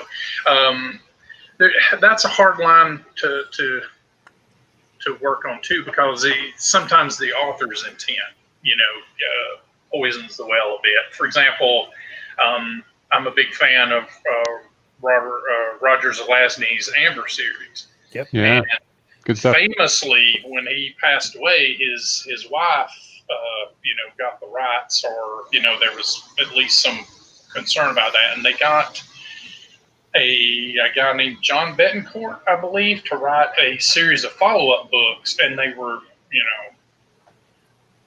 not great because they didn't have that respect, and it was, Zelazny had said that he didn't really want anyone to pick up the ball and run with it because people like, Neil Gaiman and others had offered, we'll take this flag and run with it. And he was like, absolutely not, and they honored that, even though I'm sure they were all biting at the bit to do something like that. And so, yeah, that's what I'm throwing out there for sort of group discussion. You know what I think, man? I think that you're leaning towards making your own creation based off of the input from an older one, with inspiration. You're going to make your own character, I think, in this case. If you want to make the same character or a public domain character, you probably want to work underneath the general auspices of a company who said, hey, I want you to take this character, do something cool with it. But I think that you have a good idea, and I think you need to take it and make your own with an homage. You know what I mean? Yeah. I think, too, there's a very fine line between a pastiche and an original character. Because the thing is, the pastiche, the instant you have something major happen to them, and by making them their own character, something like by putting them in a different setting or having something else happen to them, you're going to start making major changes. So I think one of the things you can do between deciding is this a pastiche or original character is try to go a little bit further back with the character and say, is there anything that happened to them that is like a major life event that would put them on a road that is different? And then, because you don't have to announce whether it's a pastiche or original, you just have to decide which things are the core things that you're hanging on to. And then as the character lives, they're going to take their own path anyway. In fact, I think what you just said before, Judd, about and what I said before, too, about that pastiches are not well regarded now. I think pastiches are well regarded until you announce that they're a pastiche. Amen. And that like people will love the character and they'll even say, oh, I love this character because it reminds me of blah, blah, blah. But if you say outright that you're practicing this art form, that I think that it gets flack from people who are stupid, frankly. We call them douches. The comment Ardenon made here that there are no completely original characters, and we talked about this from the book of Ecclesiastes on previous podcasts, where it says in the Bible, there is nothing new under the sun. And this was like, 2,800 years ago or whenever they wrote this. So if they were saying it back then, there's no chance of you getting the new thing now. So whenever I run into people that are like, oh, I have this totally original idea and I don't want to share it with you because you'll steal it from me or whatever, and then they never write anything. But Can I comment on that in a particular way? Sure. Because I've been looking at that for a while, and I agree with the sentiment, but the way that I see it is different. When we think of truth, when we think of that which is best in life, the way that I see it, this is the way that Jonathan Pajot described this. There's a mountain, right? And there are many ways to the top of the mountain. There's only one peak. Right. And sure, there's no original character, but if we're talking about a hero, for instance, and he's aiming towards some kind of peak, you can get to that peak in a million different ways, infinite number of ways. You just have to start in a slightly different area, and your journey is different. So that doesn't really mean much. We're all humans, so we share that experience. And that's fine. But to get to, I don't know, the ultimate goal of virtue or achievement, you're going to walk a different path, and that's fine. So it doesn't matter much. We're always going to have the same goal of perfection, of achievement. That's fine. No problem. Yeah, and I tell you, in this exercise and just thinking about it, my decision was to kind of maintain just the bare kind of skeleton of the idea of the character. And the more I looked at that, the more I'm like, this character has echo. Essentially, the character is just the wise old, outsider who has seen a lot and knows a lot and is trying to show younger people, essentially what he's learned and how to do things better. And, sometimes he's old and doddery, and sometimes he's scoldy, and sometimes he's just grumpy. And, that aspect of it.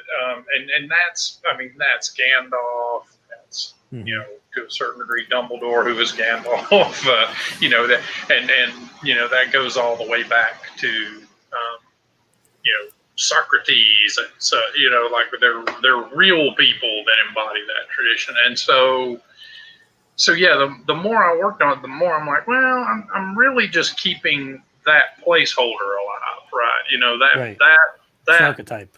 Yeah, exactly. That archetype has been so misused that if you just take it and use it a different way, with a very different slant on it, then yeah, you fill that gap, and you don't try to replace it. You just say, hey, here's the same idea but done in a more respectful way.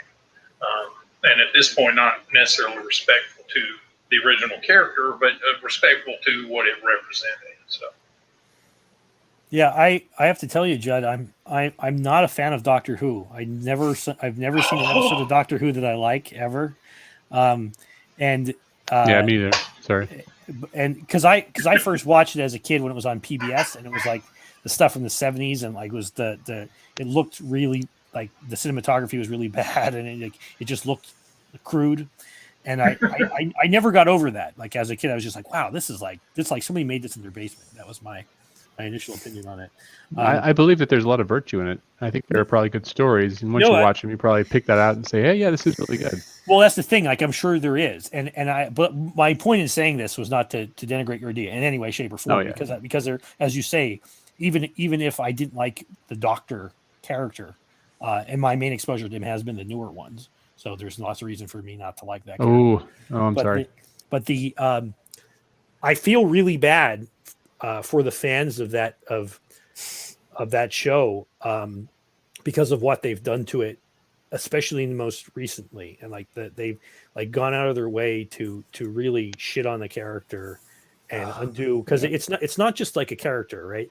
It's this whole, that show's been on since the 60s, so it's like you have people maybe through 3 generations even that have watched that show together, and you're ruining their memories, so and their this legacy. So I totally support I think it needs to be done. I'll just say someone needs to save that, whether of course the Doctor himself is under copyright and so forth, but someone needs to save that the legacy of the legacy and the concept and the core of that. I have a bad feeling about how that goes, though, because a lot of the people that love Doctor Who nowadays, Judd, you're probably a good exemption from that. Also, Gary from Nerdrotic is a good exemption from that. But a lot of people that love Doctor Who were already super left to begin with, and now they're all about deconstructing the Western culture. So whoever loved Doctor Who to begin with, you guys are hosed, man. Well, you don't have to write for them, though, right? There's this right. Maybe it's even a smaller audience. I don't know. I have the suspicion that the deconstruct Western culture audience is not that large. I really don't think. No, they're not, but they're in power. Like they're in power, for sure. They own the companies that produce the shows. That's the problem. Well, the nice thing when you write it yourself, though, you don't need to do anything for them. Yeah, I think a lot of people I think a lot of people when they're faced with something good, it's hard to deny that it's good. Like that. Yeah, that's right. Beauty is truth. What is it that we had that one guy that reviewed After Dark, and it's like, I really hate Torrent, but I really like this story. And I really want to see where it goes, and I want to see how the characters change, and I really like Corona, and I'm totally going to buy the second book. And then he read the second book, and he's like, and I'm totally going to buy the third book. Was that me? No, it was not you. I don't dislike Torrent, to be fair. I just want to shake him a little bit and be like, you need to grow up. Stop it. Well, that is what that's what being a teenager is. That's what the Irregulars is about, right? Because they're not like in the first book. There's the part where Torrent and the Mysterious X defeat Miasma, and then Miasma is basically, he's like, listen, I'll give you a bunch of money, you help me get out here, and we'll forget about all this. And they're teenagers, and they're like, hey, bunch of money sounds pretty good, and we could use that money to fight crime.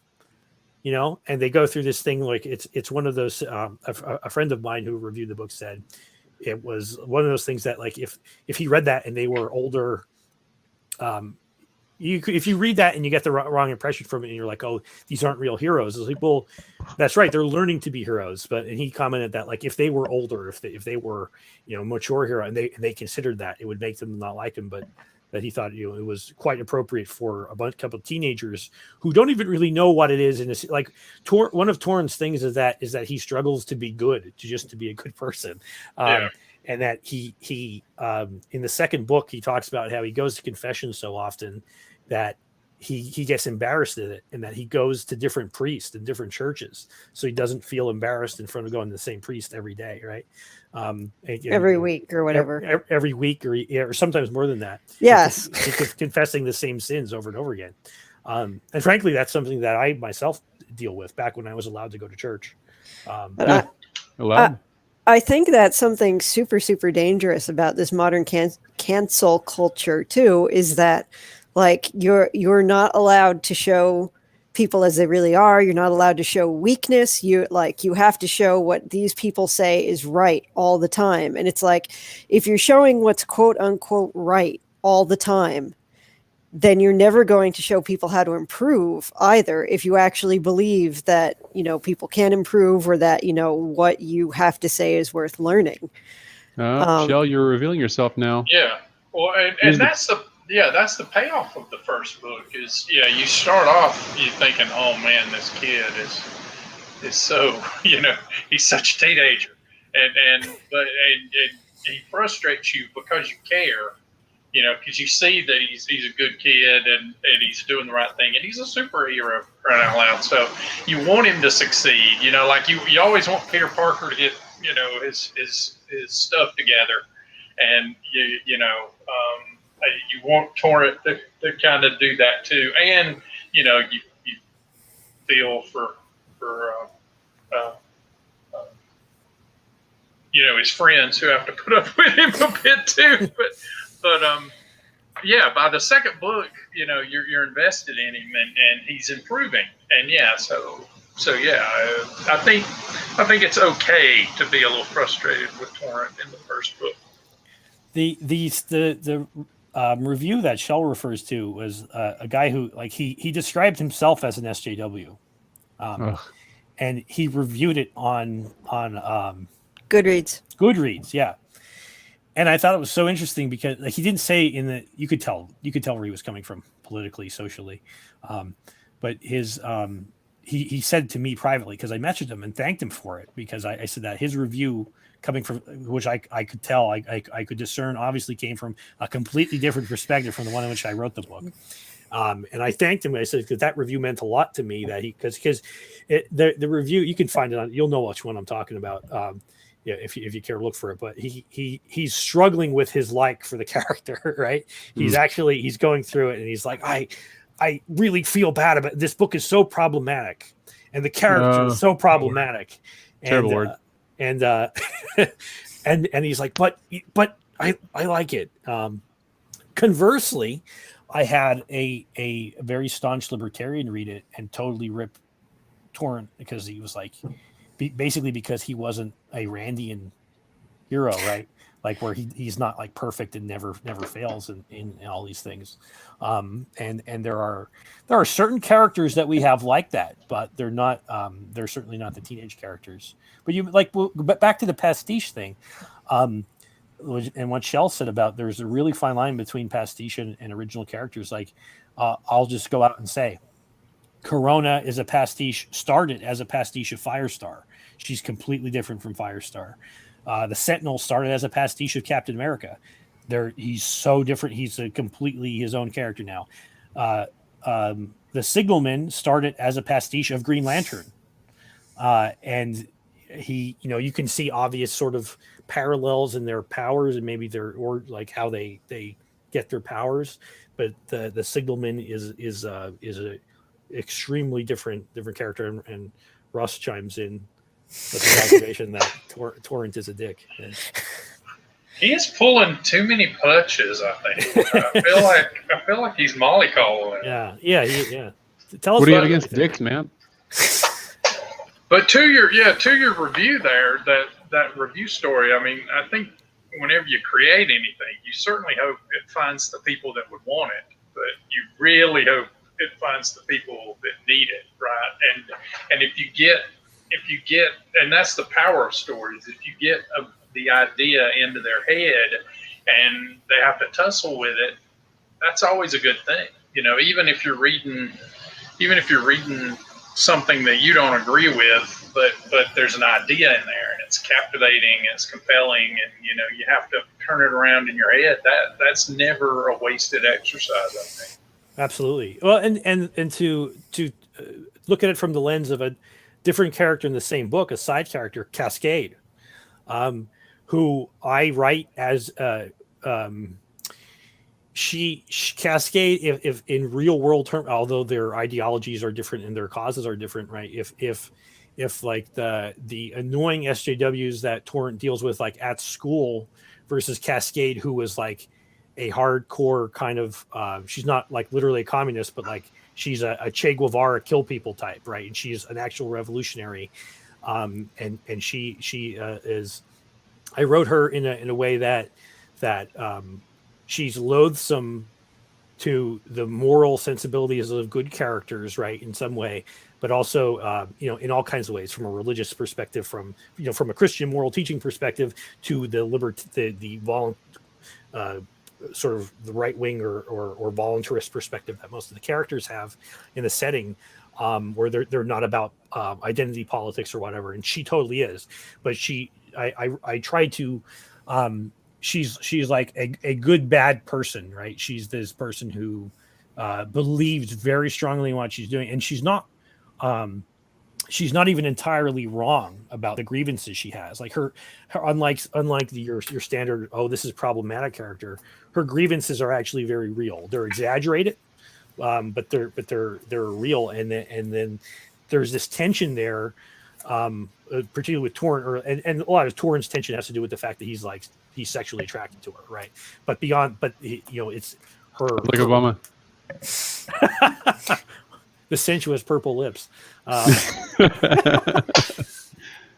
But there is this, he ends up not, and frankly, in the first book, the reason more than anything, the reason probably that Torrent doesn't go ahead and because he's trying to infiltrate their little radical terrorist group. But he's like almost talked into it by her. But the truth of that scene, I'll tell you this as the author, this is what I think, is that the real reason he doesn't do it is he has like this moral qualm, but the real reason he doesn't do it is because he doesn't want to be told what to do by a woman. And like that's his character, right? But there's this son of a biscuit. Sorry to interrupt everything here. Tim Pool has Alex Jones and Michael Malice on his show right now. So after you guys get done listening to this, go over there and check this shit out. Sorry. That sounds like must see YouTube. Good. Are they being banned? Are they being banned right now? You'll be banned tomorrow. Don't worry. Oh, okay. And then it will be banned after that. But I'm sure that they'll get to us eventually. Well, because we're streaming this on StreamYard. Even if YouTube deletes this video, I will have a copy of it, and it will go up on BitChute. So we I've had a lot of fun this time. A lot of fun, you guys. Yeah, me too. Great time. Is there any other topics anybody wants to cover quick before we go? We are approaching the 2-hour mark, but I don't want to keep anybody on too much longer unless you want to be. No, I was going to add to that by saying, that her character, especially as you develop her, you're like, oh, I don't really want to feel sorry for her, or I don't understand her, but she is a good, there's the old adage of a straight stick There's the best way to notice a bent stick is to put a straight stick next to it, and she shows that when bad things occur to you, and you let the resentment take you over, that especially if you have power, and she does that is the villain path. Those are the secret ingredients, power and resentment, and or resentment and stolen power, or just conniving, because that's how you make a villain. And it's unfortunate because like you say, she has a sympathetic reason. She just doesn't handle it well, and she's ill-advised by those around her. And then once that goes to a certain point, you have trouble backing away. So yeah, in a certain sense, Cascade is probably the I don't know if I want to spoil too much, but she's a character that probably has the most chance in that group of being good, but at the same time, she has probably the most capacity for evil. I'm speaking most potential for being good in the GPRA group, in this group of villains. Oh, my son has just woken up and he's throwing a tantrum. You stay on. I will do. I will deal with that. So that the thing before, she's a keeper, all right. Just throwing it out there. She's great. She's great. She's an undaunted luminary of her time. That's right. I wanted to show before we go, and I'll let you guys have a final comment, but then otherwise I want to show some artwork for our fans. Well, while you cue that up, the best part of their little sale, the bad guy sale, is when Mysterious X just focuses on one guy because he was a cheater in pro baseball, and he's like, "Nope, that guy's mine." It's a great. Mysterious X is the best of them. He is just. The badass normal of the group, right. He's a lot of fun to write. But I'm going to share some artwork. There's a bunch of different stuff. So, oops, it's trippy. I love it. Okay, so first thing I'm showing here is the 9-volt holiday special. We mentioned this last time. This is the AAA creators community. And Victor says hi, by the way. You heard him yelling. Good name, by the way. Victor Belmont, right? No, Victor Charles Magnus is his full name. But we didn't name him after any specific Victor. It could be named after Victor Frankenstein. Could be named after Victor Von Doom. Could be named after many good. Yeah, Victor Belmont, right? Yep. So, but this cover art was done by Shell. Love it. To show that, but this is available for sale right now. We put out a link to it. It's available on Lulu. You can download it. You can buy it in I don't think you can download it. You have to buy it as a paperback, but worth checking out. A lot of independent comics in there. Next, this is done is an illustration from the next Dauntless. And I had this commissioned by a very talented fellow named Orphan Last, who has I'll put up a link to his YouTube channel. He's also a member of the AAA Comics Guild. And this is from our, what will probably be, so the next Dauntless, going in a completely different direction, is about aviation adventures. So this is like classic pulp airplane pilot characters and the Rudyard Kipling's ABC and fighting air pirates and how to incorporate military units and mercenaries and stuff like that. And this is actually an illustration showcasing one of the aircraft and probably from a scene which is going to be included in likely a stretch goal of a sandbox that takes place over the entire Western Mediterranean during the War for Gibraltar. So it's coming, guys. It's coming. I have a question on that. Yep. Yeah, how much when you do your alternate history planning, how I gather that you get very detailed with it. and your head canon is probably even more expansive than what makes it into the books. But can you talk to a little bit about how that process works, or what you do first? Do you come up with historical events? Or I would love to talk about that. I could talk for a whole day about that. Well, maybe that's another. I love it. Stream yes. then, huh? Let's put it on there. Well, yeah, we could definitely talk about devote a whole stream to that. But you'll probably I have some stuff for that too. Yeah, the world building thing is what I like most of all. But Judd, you've read Copper Knights and Granite Men. Correct. And so at the end of the book, if you noticed, I actually mentioned the War for Gibraltar in an oblique way. So this is something that and that particular scenario.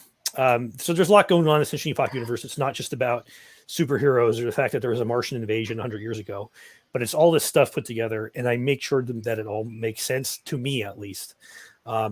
And the War for Gibraltar scenario actually comes from I believe it was a Harpoon 2 downloadable scenario that I don't know how many people listening to this remember the Harpoon naval simulation PC game, but Harpoon 2 had a scenario where Spain invaded Gibraltar, and it caused this rift in NATO. And there was a war then between Britain and Spain, and no, Spain, anyway, that wouldn't last very long. Spain would just roll over. Yeah, probably. Yeah, but so in this the situation is a little different. England, they have like testicles, right? I'm sorry. Say that again. You know, testicles in this one. Yeah, well, they do, and also like since the Martians crushed everybody 100 years ago, the world's a very different place, right? So England, first of all, is literally just England. There's the English Republic, and because the crown, when the tripods were coming, the crown left for India, and they set shop there. So the people who were in England fighting were not very happy, especially as they managed to liberate England on their own, right? And they eventually, in like the early 1900s, they recall the king from India. But he's basically like, listen, the UK is a wasteland. It's all messed up there. Court is here where it is, right? And so they depose the king and they declare the republic, and then eventually Scotland, Northern Ireland becomes part of Ireland. Scotland, Wales, they break off. Cornwall tries to break off and gets squashed. But there's this stuff going on. This is over like 100-year period. But there's all kinds of stuff going on here between. The other interesting thing is that because when the Europeans were during the Martian War, they fled as much as they could to their colonies. So they held on to their colonies throughout Asia and Africa. They never gave them up. And so there's all kinds of interesting things going on in Africa under this under European domination. Like they've dammed the Congo River, and they've created like this new big lake area there. So there's stuff. There's all kinds of trouble in this area of Africa and the Western Mediterranean. Having a foe to unite against worldwide would change a lot of things. That's really interesting. The aftermath of the Martian War is super important to the setting because, for instance, in Ascension Epoch North America, there's no United States. There's 12, 13 smaller countries, and there's no Canada either. There's no and so they're all throughout the world pretty much. They're much smaller polities.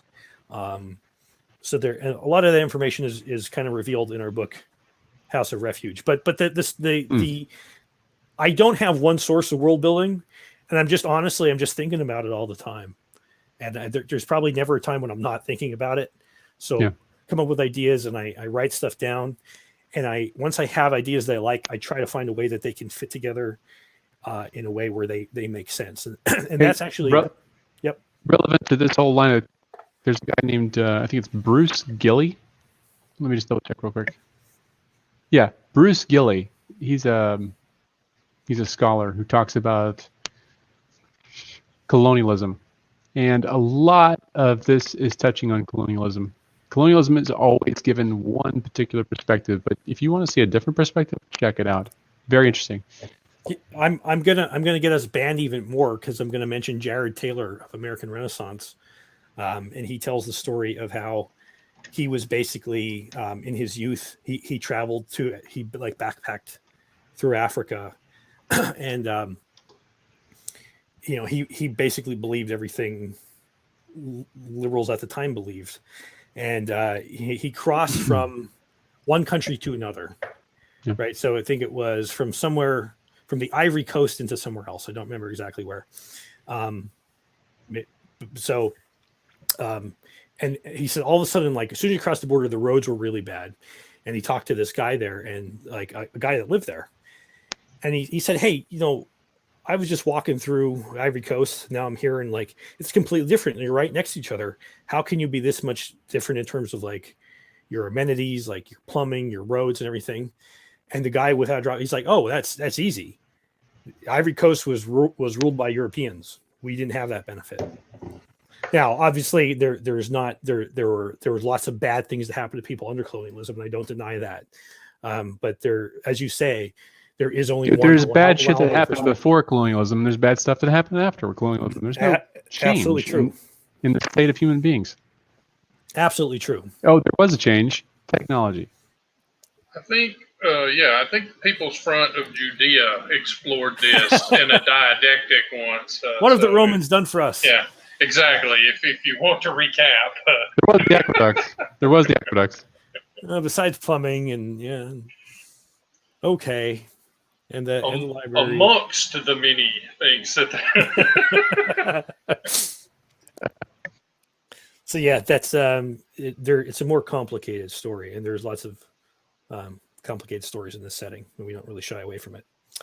But anyway, Orphan Last, this excellent piece, is going to do more artwork for us, and we're also he's going to show a video on his YouTube channel, which I will link to, which shows him actually drawing this and going through the many different design iterations.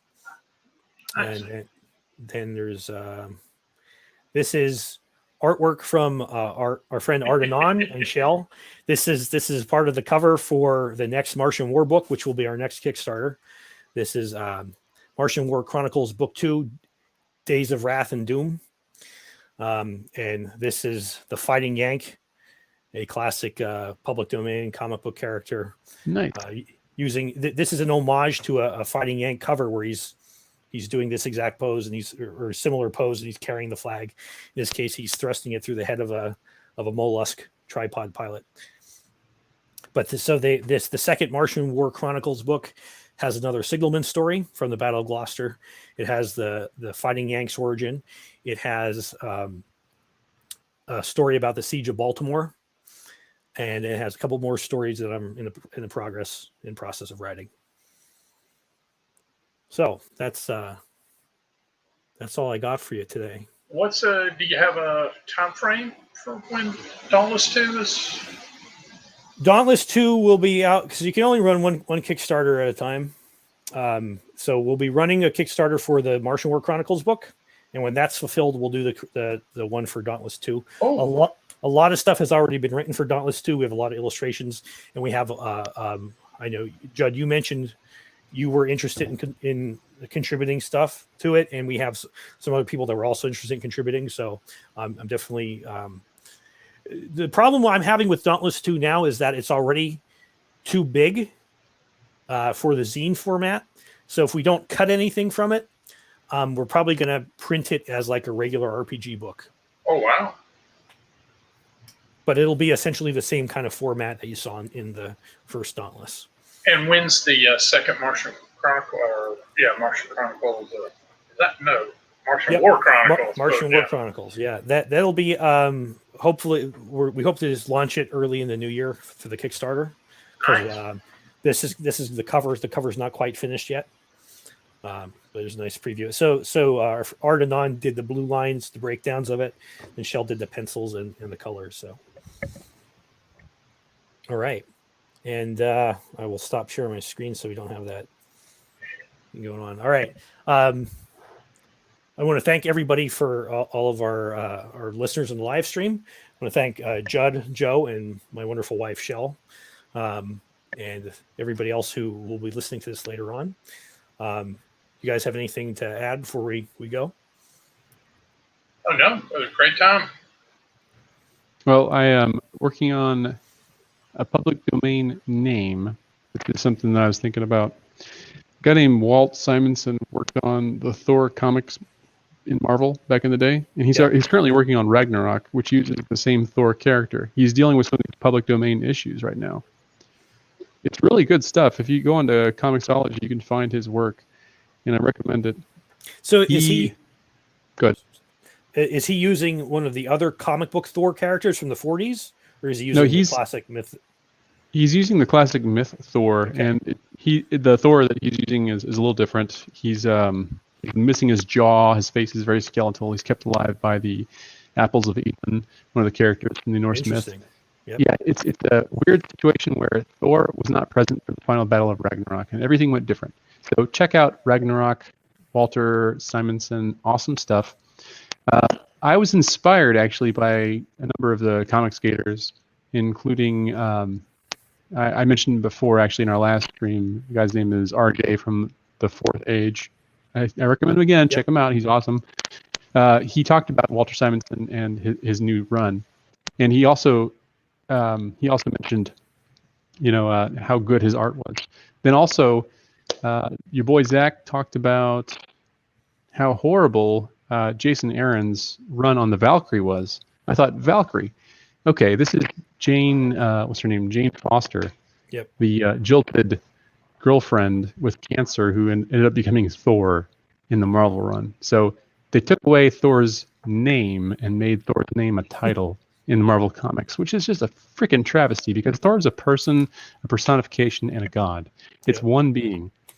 Whatever. There are people in, I guess, Norway and Sweden and the Scandinavian countries who are pissed right now because they've basically trampled all over their religion. It's like taking Muhammad's name away and making it a title. How horrible is that, really, when you think about it? You could have people beheaded because of this kind of travesty and heresy, whatever. So I thought, I could do something better with Valkyrie, and I tried to put it together. I actually made a story, and I think Mike is going to give me some ideas on it, maybe. Yes, absolutely. Yeah, so I've got some ideas. You didn't actually send it to me yet, though, did you? Not yet. Okay, I had some huge just checking. Yeah, there's some tectonic shifts in the way I viewed the character. So here's what I did. Valkyrie is amazing. Love the idea of Valkyrie. It's a woman that chooses those who were slain in battle. A woman. And this is what happens in nature and what happens in real life. Those who are chosen as valorous, worthy of eternity, think of it that way, are chosen by women. That's what happens in real life. As a man, if you are, this is going to get into a long discussion here. I'm sorry about this. Cut me short if you need to. Mm-hmm. A man displays his worth. A woman chooses that man. And that's kind of the traditional pattern, Yep. And then, of course, once she chooses that man, he gets to have a family and becomes immortal through his genes. The Valkyrie in traditional mythology is kind of an exemplar of that pattern. So I thought, you know what, we need to make some kind of story where this happens as well. I'm not talking about Jane Foster's bullshit in Jason Aaron's comic books. No, we're talking about the real Valkyrie. She chooses the right man, or she sets an example, or provides the right motivation to follow after. So that's what I'm kind of working on. It may become a really shitty novel one day, so I'll let you know if that happens. But if it does, I'll blame Mike, so it's fine. Well, thanks for throwing me. No problem. As a concept, it sounds excellent, and as you say, there's so much of the myth. The reason why myth resonates with people is because it has ties to real life, and that's a perfect example of right there. There's the immortality through passing on your genes, through the bequeathing your. I mean, we've talked about this. Your legacy. Yeah, your legacy, but also like people are so they're so entitled today, but they don't think that every comfort that we have is built upon tens of thousands of generations of suffering and sacrifice of your ancestors that scrimped and saved and sacrificed, and they died early, and they did all this stuff, and you owe it to them. God damn it! This is the I think it was a G.K. Chesterton that said that tradition is the democracy of the past. Oh yeah. That we owe something to the future, and we also owe something to the people that came before us. We are not the end. I hope not. Anyway, we are not the end of history. So my problem here when I started writing this thing, and I just flowed through. It was great. But my problem here was that I set it in the Ukraine, and then I started studying the history of the Ukraine, and oh man, if I could ever go to the Ukraine, I would love to talk to the people who've been affected by all the wars, the devastation that communism caused, the Holodomor, all of the situations that created what happened to create the Crimean problem that happened when the Green Men came in. Yep. Holy cow. So I had to stop and think, okay, I need to really do justice to this. There's a lot of research I need to do. I'm stuck. Got to figure this out. The modern day Ukraine and the history of the Ukraine, those people need justice done to their situation. So that's why I've stopped. I had to figure that out. Yeah, there's a lot of heavy lifting there. And just as a general advice to anyone, you'll often it's a cliche to write what you know, but you can go out and learn more, and then that thing, so you can write it. But you can very easily be overwhelmed by saying, well, I have this great idea and this is where I want it to be. I want it to be in this time period. I want it to be in this setting. But then you're kind of swamped by your need to get it right, which is just something that I suffer from, especially writing stories set in the Victorian or Edwardian era. And so I caution everyone not that they should avoid it, but it's a difficult task for a writer if you want to do it justice. It's tough to do that. And one final comment here, relevant to this, Ardenon says that the Marvel Valkyrie be something you check out from the Defenders run, who was much different and was not Jane Foster, of course. Oh yeah, fact. Yep, the old Valkyrie was destroyed by Jason Aaron's version. Jason Aaron's version was a big Mary Sue. Somehow she was the All Mother, and then she became Valkyrie afterwards. She decided she was too good for Thor, and then it's nonsense. We were talking earlier about H.P. Lovecraft doing ghostwriting, and so I just remembered. If you have not read it before, there is an H.P. Lovecraft story called Sweet Ermengarde, and it is him tongue-in-cheek making fun of melodramas. Like, it is hilarious. If you thought he was a dour and humorless guy, like, he's just a scathing satirist of these stories. And he wrote it under a pen name, Percy Simple. But you can find it. You can find it on hplovecraft.com, which has all of his writings, I think. That's awesome. And it is definitely worth a read, because it is not his usual, but it's good to see him be humorous, because his other stuff is so very dour. But Lovecraft certainly had a blistering take on many other different authors and forms of literature that he really despised. Like frankly, most creators do. Most good creators have some authors or other creators that they really, really hate. Hey, he was friends with Robert E. Howard, though, wasn't he? Yes, he was. Yeah, he was in the Lovecraft circle. Yeah. And Robert Bloch, who wrote Psycho and Ghost Story, which is better than Psycho, but gets buried under that excellent Hitchcock treatment. So, who else was in that group? Frank Belknap Long, El Sprague de Camp. They did follow along in that vein. Who was the Zaltik? Clark Ashton Smith. Yeah. Yeah, excellent group of folks, and a lot of them. He corresponded with a lot of young kids. Like I think Robert Bloch was very young when they were corresponding, and you know, so he's launched a lot of ships. So it goes from Poe to Lovecraft to King, although I think King is a bit of a cul-de-sac. But one I would like to do one time an exploration of the sort of transitional period between Gothic horror and cosmic horror, and I think Lovecraft himself reveals a lot of his inspiration. He talks about Robert W. Chambers and Algernon Blackwood and Arthur Machen and so forth. So I think that's a particularly fertile period, and it's of what we now call horror, but back then they just called ghost stories or weird tales, weird fiction. But there's a lot of interesting and less known stories and authors from that group. All right, guys, I think that's about it. Thank you again thank you, Joe and Judd and Shell for talking with us today, and thank you, audience, for joining us. This is Mike DiBaggio for Attention Span Labs, signing off.